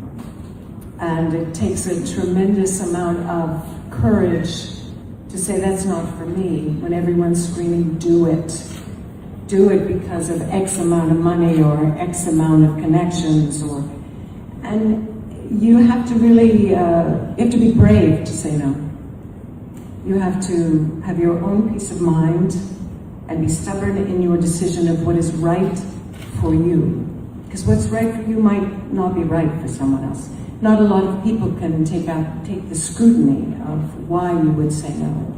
And sometimes you say no because of where you are in your life or a new experience that you hadn't had, that you want to have. So you must say no to the past and say yes to the future, which is unknown, which is scary. I think it's always been. So basically, in so many words, she was just like, look, I'm tired I'm not just going to keep going back and playing Samantha Jones and every goddamn thing. Like, there's other things that I can do. And we have seen that Kim definitely challenges herself as an actor when she's taking on other roles. Now, maybe those shows didn't last longer than a season, but at least she's taking risks and doing things that are considered scary, especially when you're an actor in Hollywood. And no shade, but I definitely feel like she definitely dodged the bullet by not coming back to And Just Like That. Because to me, looking at And Just Like That, I just think that they haven't figured out how to make that show. What did that show have to say? In when did it come out? What is this, 2025, 2020? Let's go back. I don't remember when the show came out. 2022, 2023. Like when you're a show that was a prominent staple in Generation X, elder millennials in the 90s, into the 2000s. How did that, like, you had a lot to say then when it came to that show. That, the show caused a lot. I mean, I knew people that because of Sex in the City, they moved to New York because of the glitz and the glamour and that image that these women were perpetuating. One of my friends told me that he moved to America. Moved to America. He moved to New York because of Madonna's song "I Love New York." That's what made him move to. I said, let me find out Madonna motivated, and she moved to New York too. That whole story, but that's neither here nor there. But there are shows, songs, artists, whatever, based off of something that's like, you know what? You convinced me to want to like move out here. And Sex in the City was that thing, especially with the fashions and so many other things. So Sex in the City was iconic at the time. When you think about And Just Like That, it's sort of like, okay, so we love the nostalgia of Sex in the City, but what did you have to say in regards of the thing in this generation and this time? And I just don't feel like these women had anything of substance to say. Well, the script didn't. And you just thought by putting Carrie, Miranda, and Charlotte with a bunch of newbies and trying to course correct because people clown over the lack of diversity from Sex in the City, and y'all try to overcompensate instead of just telling a story. It just didn't click. And I tried to get into Sex in the City. I mean, I tried to get into And Just Like That, and I've given that show so many chances every time there was a new season. It just it just wasn't given. And so I don't hold anything. I mean, and no shade also, but I think a lot of them girls know this. Cattrall was the show. She was the standout. Yes, Sarah Jessica Parker, this show was revolving around her. And excuse me, she was the co-star and executive producer, but or producer, but she wasn't that girl that we was all gravitating towards. Speaking for myself, of course, I was more of a Samantha than any of the other girls. Every now and again I'd probably embody some of Miranda with some of these people would get on my damn nerves with stuff. But for the most part, I was a full on Samantha. Where I was out hunching and I just didn't want to have any kind of emotional attachment to the people that I was hunching. Trying to keep it clean. So and now they said, as the Police Academy star used Instagram to celebrate her birthday earlier this year with a selfie featuring her holding a flute of champagne, she told her followers, "Thank you all for your birthday wishes." However, one fan took the comments to heap praise on her iconic Sex and the City character, Samantha Jones, while making a dig at the failure of the spinoff And Just Like That. They wrote, "And just like that, we all know it was Sam who carried the entire franchise. You embodied everything that is the essence of a strong, powerful, and vulnerable woman. We love and respect you." Maybe that's why I was relating with that character too, because I had strong, powerful, and vulnerable sides of myself, but I wasn't ashamed of sex. Well, still do. I was like, sex is a wonderful, natural thing, and it was just something I was never ashamed of. It's like it's a good way of expressing yourself. Now they said, and appearing to show her support for the fans' opinion, Kim couldn't resist giving the comment a like. So look, she knew that she carried that show on her back, and that's probably why people like Sarah Jessica Parker was jealous because this was supposed to be her vehicle, but sometimes things don't always work out the way they're supposed to. Like to me, I feel like if there was any character that I would want to play, if I was up for the role on the Sex and the City type show, I would want to play Samantha. You could have so much fun with that character. You get to say crazy, iconic one-liners. Like the gays would just, we live for the one-liners that she would say, or the little crazy outbursts that Samantha would have with the profanity. And also, you get to chew up the scenery and have so much fun with a lot of the characters that you're playing. Whereas Carrie was very complex, or she was supposed to be this, she's this big writer who would just do despicable things at times. A lot of people still ain't forgive her what she did to Aiden, even though they try to clean that up in the And Just Like That show. People still windmilling on her for what she did to Aiden during the Sex and the City seasons, who I thought was like the best man she was ever with, but didn't appreciate it, or wasn't just ready for the type of man that Aiden was. So they also went on to say the timing was particularly striking, as And Just Like That had aired its final ever episode just 1 week earlier to savage reviews. There has long been a buzz about a clash between her and her co-stars, particularly with Sarah, who played Carrie Bradshaw. Kim has previously hit out at Sarah and said, "We're not friends," after the former co-star posted an Instagram condolence message following the death of Kim's brother. While Sex and the City enthusiasts have long expressed their disappointment in the HBO Max spinoff series, slamming it as woke, awful, and cringeworthy. I hate the fact that y'all use the woke word in this whole situation because it's just being used incorrectly, but whatever. So fans had bashed the show and its writers, with some even alleging And Just Like That had ruined the once beloved characters for the original Sex and the City, with critics calling it the worst show on television. Kim famously eschewed reprising her role as PR mogul Samantha for the show, unlike the rest of the original cast quartet, save for a fleeting cameo in season 2, for which she was reportedly paid $1 million. And not only that, but she was able to bring back Patricia Field. And Patricia Field was working on another show, Emily in Paris, I think. And she was the only one who could get Pat Fields to give her something to wear in the show. Now, if Sarah Jessica Parker couldn't do that, but Samantha Jones could do it, well, sorry, Kim Cattrall could do it just for one episode, what does that kind of say in this situation? So, then they also said that it was explained that she had moved to London after falling out with Carrie, with her return coming in the form of a brief phone call, which she filmed without interacting with any cast member. And Just Like That saw Miranda Hobbs cheat on husband Steve with non-binary comic Che Diaz, while Carrie bizarrely claimed love of her life, Mr. Big, was a mistake and agreed to take a 5-year break from her on-again, off-again romance with Aidan Shaw.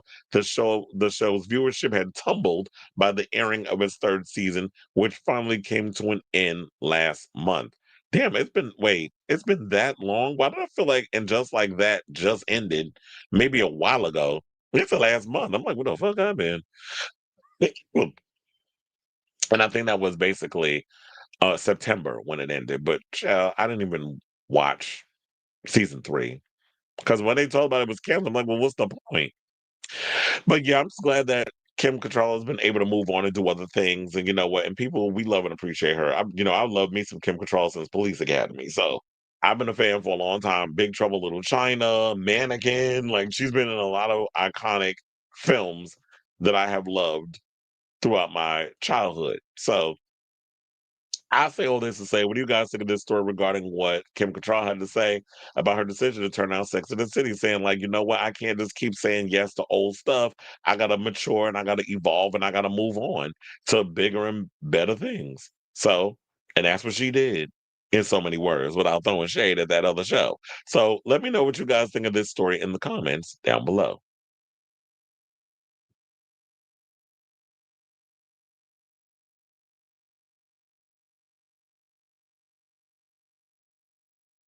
No, they're not doing another spinoff. She's saying why she turned down the spinoff. The spinoff was in Just Like That. It was and what Mimi did was it was AI, wasn't what's getting her dragged. It's the whole message. The elf is wanting to quit after a huge argument. The elf is turned into a snowman and forever has to work. Well, Mariah's always been out of touch when it comes to stuff, and she thinks it's cute, but it's like, no, not this time, sis. They said you watch the video, it feels like an attack on us versus capitalism. That's why it's getting dragged. Well, look, and ain't nobody a lazy ass performer than Mariah, and you want to sit up here and talk about work, girl? You barely work when you get up on stage singing for 2 hours. People got to move your arms and legs and things around like you a damn robot. Not you a Blanche mixed with Dorothy. He said, I want to watch Sex in the City, but it's too much. And I don't have as much time as I once did to watch 94 episodes. So they're relatively short. They're 30 minutes. What I used to do is before I go to sleep, I would just put it on, kind of like when my roommate used to always put on Golden Girls every night. And I used to always be like, I can hear that in the other room. So this is what happens when you living with two other homosexuals. He was like, he would be up in that room and just I'd be hearing go, thank you for being a friend. Like I would hear that every damn night. That would be me with Sex in the City. I did go on a whole binge situation and just watch like 3 or 4 episodes, and I'm like, okay, I'm good. I can go to sleep. Because they're relatively quick. It's like, what, 30 minutes? But you say you don't have the time. You said, I remember stumbling upon a Sex in the City wall decoration and then also just the nostalgia of what New York used to look like and the places that used to be. Because I was like, oh, and then I could see that episode when they went to the gay club and there was the old XL. And I was like, oh my God, I remember going up in there. That spot was lit. The one that was on 14th Street. And I think it was 14th Street and 8th Avenue, right on the corner. That was over there by the whole stroll. It said during COVID when I still had cable, I had a bunch of episodes recorded on a VCR, and I never started watching them. I like how Sabrina Carpenter paid tribute to the show during SNL. I didn't know. Well, I guess because I don't watch SNL, that's why I didn't know.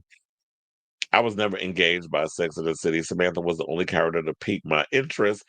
Um, and that was before my coming out. The other characters were just too pretentious white New York. Yeah, especially Charlotte.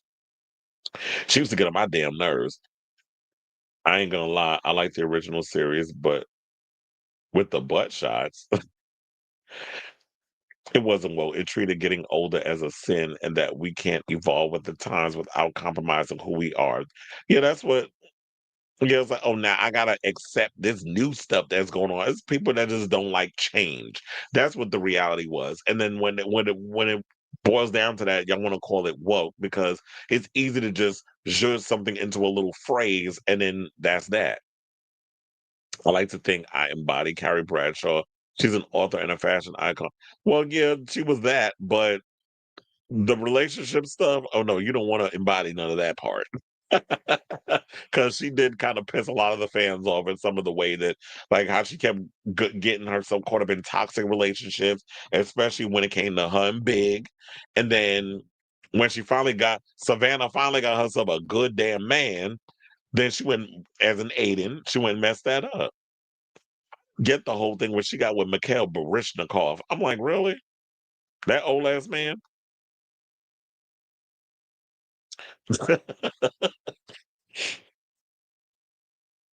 And yeah, Carrie did have some good clothes. The only fun thing I found funny was that the clothes got ridiculous in it just like that. It's like y'all just now y'all trolling. It was like when Patfield was there, and I used to shop in Patfield stores over on I think Amanda Lepore and them used to work up in there back in the day. Child, the stories I could tell. The stories. It's like taking me back in time. I used to, and it was on Patricia Field's store was on 8th Street in the West Village. Oh my God, that whole stroll, that street was just everything. They had so many iconic stores and things over there. And I remember Patricia Field had a spot over there. And this was before she did Sex and City because I used to do a whole lot of shopping in that area because they always had like unique stuff. And you used to see a lot of the queers and the trans girls and other stuff that was all up in the area. I tell you, the 90s, those were the days. Now it's just like that sense of diversity. We don't really get that. And that edge. We don't really get that anymore. Guess I'm glad I grew up in the town in which I did. Being the 80s, a child of the 80s and the 90s. All right, y'all. So now let's get back into the show. Let's get into some homosexual news. I need my voice to come back. And let's talk about Jonathan Bailey, who made history as the first openly homosexual. Yeah, the voice is going. Man to grace the cover. Well, openly, I should say. Because, yeah, I'm sure there's been some closet cases on that cover. But the first openly homosexual man to grace the cover of People magazine. So the magazine's pick was announced Monday night on The Tonight Show starring Jimmy Fallon. Bailey takes the mantle from The Office and Jack Ryan star John Krasinski, who was the 2024 selection. Saying it's a huge honor. This is what he told the magazine. Bailey's 37, by the way. Obviously, I'm incredibly flattered and completely absurd. And you know, he said it with a British accent because he is English. Now, Bailey had audiences swooning as Prince Fiero in his 2024 big screen debut in Wicked, the popular movie musical in which he proudly urges fellow students to join him in his shallowness. The second half arrives in theaters on November 21st. You also know that he also has starred in Bridgerton, where he played Lord Anthony Bridgerton. He also got a 2024 Emmy nomination for his role in the Showtime series Fellow Travelers, and he was also in Jurassic World Rebirth, which, no shade, he was the best part of that damn movie. I mean, I like Jonathan Bailey. I also like Mahershala Ali, and I like Scarlett Johansson. The movie was trash, but it was the best part of the film. And I wasn't really familiar with Jonathan Bailey's work until I saw Fellow Travelers, and child, the sex scenes between him and Matt Bomer. Oh, you definitely was gonna get a boner watching them two go at it. So, um, they also went and said that the title is an honor of a lifetime. He said, "I'm sort of thrilled that People Magazine have invited someone in, bestowed this honor on someone who could really cherish the value of a sexy man." Bailey told people that he's known he wanted to be an actor since he was 5 years old, and his grandmother took him to see a production of the musical Oliver. Excuse me. Within 2 years, he had achieved that dream performing with the Royal Shakespeare Company. He's had plenty of stage credits since then, including starring in Shakespeare's Richard II in London earlier this year. Now, Bailey, who had spoken openly about being a homosexual actor, founded the Shameless Fund with help, which helps to support LGBTQ plus organizations, saying, quote, "I know the LGBT sector is under immense threat at the moment, so it's been amazing to meet people who have the expertise and see potential that I could have only dreamed of." The first Sexiest Man Alive was Mel Gibson in 1985. Other past recipients include Brad Pitt, George Clooney, John F. Kennedy, David Beckham, Michael B. Jordan, John Legend, Dwayne Johnson, Paul Rudd, Pierce Brosnan, and Patrick Dempsey. Now, Bailey, who will be the cover story in People's Edition coming out on Friday, had to stay tight-lipped about the news, but he admitted that the magazine that he couldn't keep it. He admitted to the magazine that he couldn't keep it a complete secret. He shared the news with his dog. His dog name is Benson, actually. Hope his last name named Boone, who will also be featured in the magazine. And yes, you can literally see he's holding Benson in the picture on the left. So I like Jonathan Bailey. Like I said, I've been a fan of him since um Fellow Travelers. And I definitely thought that the acting was on point. The sex scenes was very convincing, and I love the fact that when we have actors out here who take risks and aren't afraid to take on a different iconic role. I remember I heard Felix, friend to the show, say he don't see it, and some people feel like he just looks like your regular average white dude, which I don't know if I agree with that. He's definitely attractive. I also heard some rumors that Jonathan Bailey got a new boo. I gotta dig into that story, but you know what? That's what they picked this year.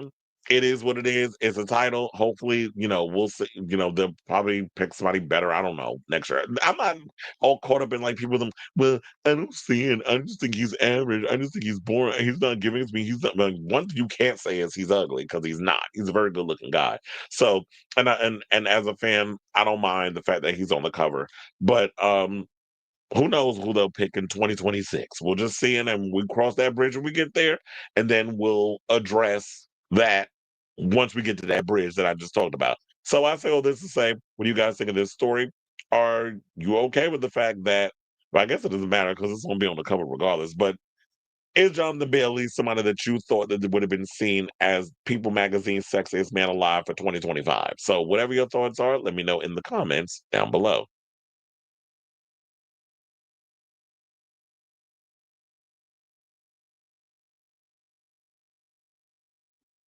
Yeah, hold on. Got that Monet also. Not the Monet also. She was trying to do the opera and she couldn't, and it was a little too deep. It also helps that he's white and mask present. Well, yeah, there's that. So if we're gonna put somebody on the cover of People Magazine, and you bring making history as first openly gay person to be on the cover. It's like, yeah, you're white male, you're masculine presenting, so you can float around and play different parts, and nobody's gonna hold it against you because you're attractive and you're not flamboyant. So yeah, not is he that mask presenting though. Not y'all trying to read JFK Jr. He's cute and the chewing gum is an indicator he likes He might. I mean, look, you'd be surprised how many white men out here like a little chocolate up in their situation. He definitely has a charm that sucks you in. And that's one thing also that goes with it too. It's not, then that's what I feel like is sex appeal. When you have, as you say, the boyish charm and you can be charismatic and stuff with people, that is sexy. Because you can see it, there's a whole bunch of people out here that are really good looking and they rest on that, but they lack a personality. And you want a little bit of both. No, it's our live. Of course I'm live. Although I was just looking over there on my Facebook and it's showing like I'm seeing myself as I'm on a delay because it's still on the whole Jonathan Bailey story and I done moved on from that. They said, did you see the first set photo of the Beatles biopic? It's far from the sexiest man alive. Not sure if it's official or not, though. I'll have to check that because I haven't heard anything about the whole Beatles thing. If it's a real thing or if it's not.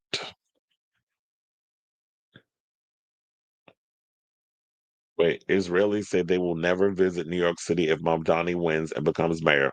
Okay, well, deuces, bitch. We don't want y'all fucking asses here anyway. We don't want y'all Zionistic ass here.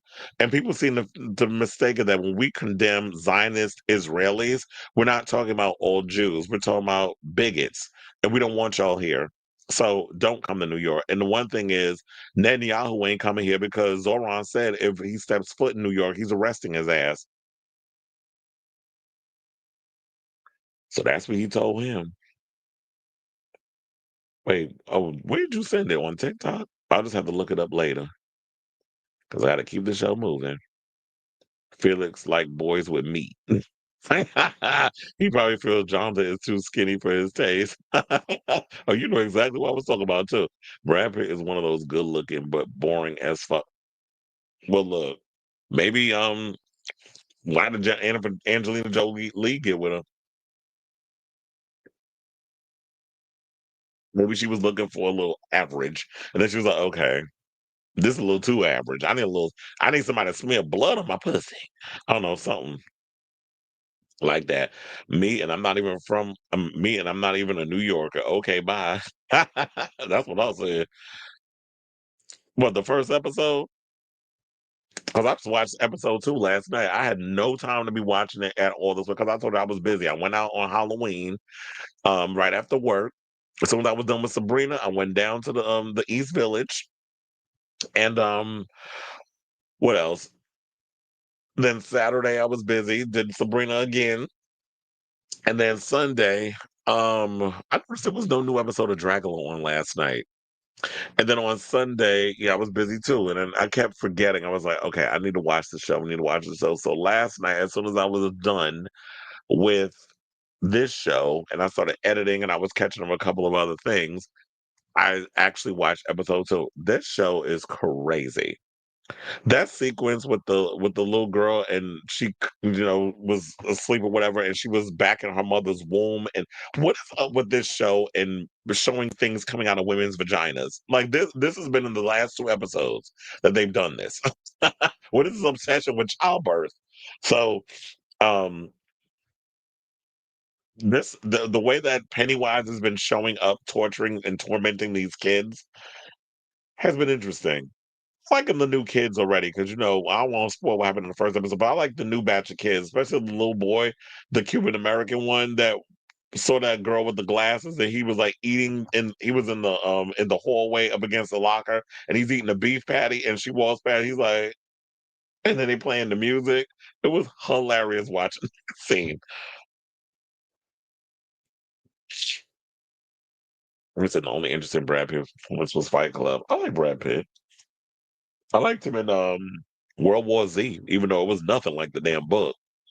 I said on Twitter it should be there now, but don't feel obligated. Yeah, I'll look at it later. He had Trey. Huh? I don't know what you mean. Love to everyone. I'm fast. Oh no. Why are we fasting? I would be cranky if I ever fasted. I was like, nope, I need food in my body.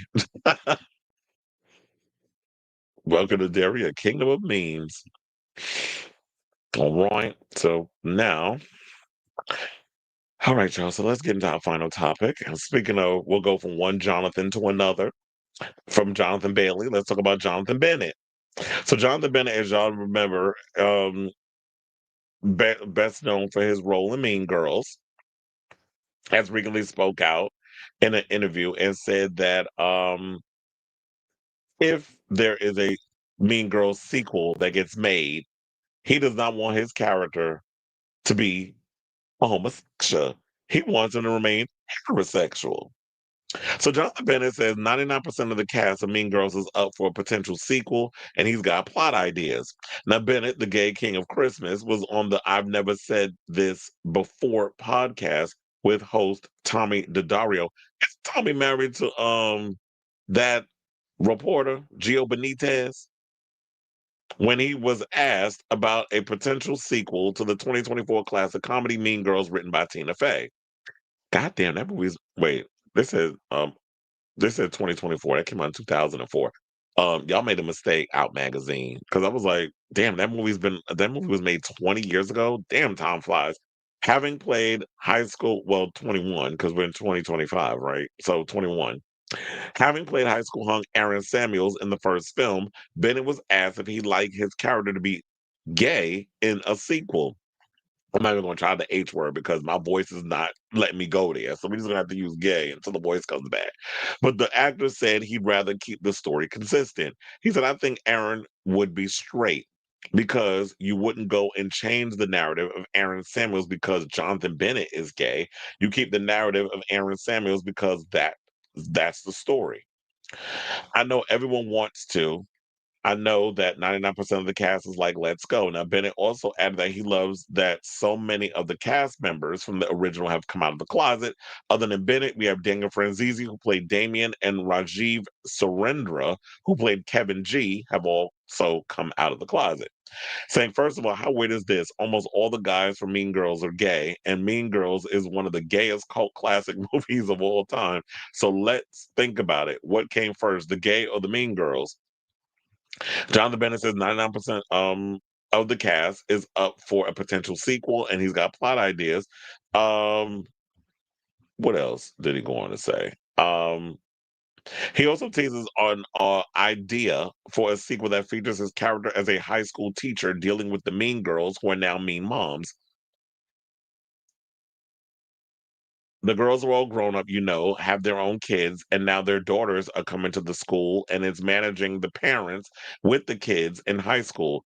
And you could have a storyline for all the parents who are millennials that are the current fans of the movie that grew up with it. So they're going to be attached to Lacey, Amanda, me, that he continues. And then you have the kids who are the new batch for the new kids to be watching. So, wait, it said, and then you have the kids who are the new batch for the kids to be watching, for their kids to be watching. So they can identify with those kids. The parents identify with the OG cast. I mean, Tina, write it. I ain't getting any younger, sweetie. And while Bennett wants Samuels to remain straight in the sequel, lesbian actress Renee Rapp, who played Regina George on Broadway and in the 2024 remake. Why y'all keep saying, oh, why y'all keep saying why do you keep saying 2024 remake? Was there a 2024 remake of Mean Girls? Where the fuck have I been? Or are they talking about I'm confused? Because I could have sworn this is the second time y'all wrote 2024 remake of Mean Girls. We know there was remakes of there was another thing that was a remake of something, but it wasn't Mean Girls. But she said that she fully believes her character is absolutely gay. That woman is a lesbian. But you know what? I'm actually here for I like the idea of what he's come up with, Jonathan, in regards to the story. I'm a teacher at the school. The kids from, the kids that went to that school are all grown, and now their kids go to the same school and dealing with the shenanigans of that situation. I wonder if they'll bring Lindsay Lohan back. I mean, she did come back for Freaky or Friday, but Freaky or Friday wasn't a good damn movie. So if you're gonna come back and you're gonna give a sequel to a beloved film, you want to do right by that film. I don't think that, too much fan service goes into a lot of these movies these days. And it kind of annoys me that it's like y'all like to do the nostalgia corn aspect of a lot of these movies that we grew up and loved.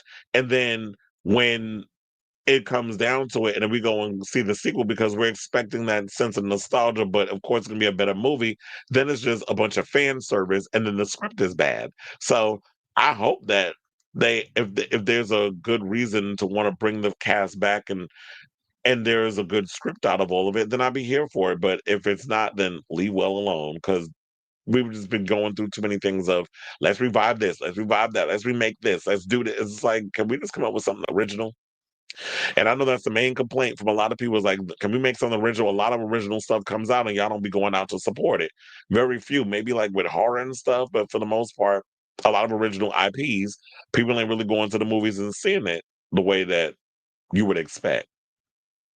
So I say all this to say, what do you guys think of this story? Do you agree with Jonathan Bennett's idea for a Mean Girls sequel? I will say I also agree with him that if his character in the movie was straight, but you had a gay actor who you didn't know at the time played gay or was playing straight, was gay in real life, then I think you should leave his character as was. I remember one time I did meet Jonathan Bennett and his now husband at Hamburger Mary's when I lived in LA. A friend of mine was working it.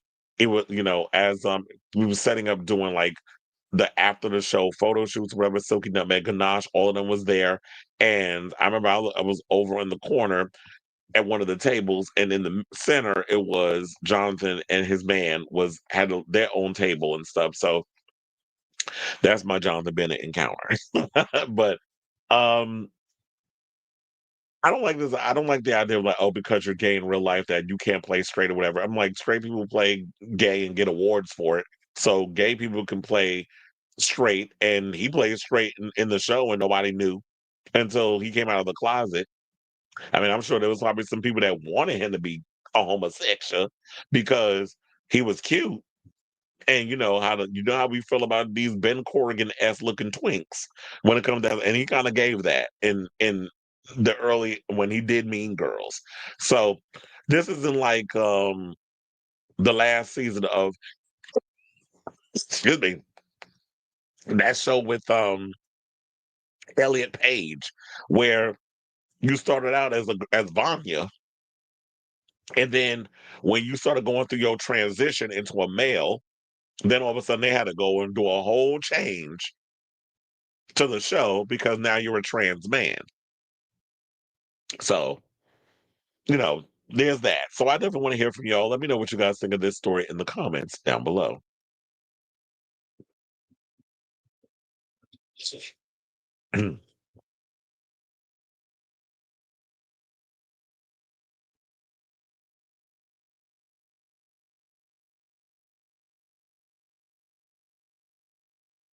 Oh, thank you for the super sticker.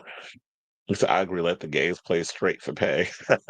I said, AP reviews Lux with a 95 out of 100 score. Rosalia's Lux is unlike anything in mainstream music. Well, I'll definitely be listening to it. Mean Gays, the musical. There was a Mean Gays. Um, I actually went to see it when I lived in LA. Um, I think it was Jackie Beat that worked on it. Willem was in it. There was a bunch of people in it. It was basically a gay version. It was Mean Girls, but they were drag queens that was playing them. So yeah, they actually did have a musical of being gays. I think Laganja and them was in it too. The Broadway version of Mean Girl. Oh, okay, because I'm like, what? Say in 2024 because the musical movie came out last year was terrible. The cast was miscast. They cut out a bunch of the songs from the film. All of the actors from it were flops except for the guy who played Aaron. Oh, well, I don't know where the hell I was because I was like, I didn't watch that. I didn't know anything about a Mean Girls musical or whatever or a sequel. I say let him play straight. Whether he'll be convincing or not is a different matter. Okay. It's like, what happened? Paramount Skydance will be leaning into franchises like RuPaul's Drag Race while continuing to develop new IP. Chair of TV Media George Cheek said in a memo to staff. Okay, so yeah, because I saw that Variety did an article on David Ellison and Paramount. On yeah, it was on Variety. I didn't read it, and it was about his first 100 days as running as CEO of Paramount Skydance. And you know what? That's good to know because there's been many of stories that's been running around where people thinking like, okay, with David Ellison at Paramount, what does this mean for Drag Race? A lot of people thought that because of the current climate and Trump and everything that that show would be ruined or canceled or whatever. And it's like, well, why would you cancel something that makes you a shit ton of money? Like that's just dumb. And RuPaul's Drag Race is a global phenomenon. But yeah, I could definitely see them developing new IP. That's what they said they were going to do. I mean, I'm probably going to have to read that article. Maybe it says it in there. I don't care that man isn't what we remember from Mean Girls anyway. Well, a lot of people like Aaron, his character, Aaron. A great show, a bet you've never seen is The Discovery of Witches. Very gay friendly, multiple gay characters, hot men. Heard of it? The Discovery of Witches. I think if I'm not mistaken, it's on Shutter. Let me see. Because I could have sworn that I seen it up there. Also Greg Nicotero has a competition show called Guts and Glory.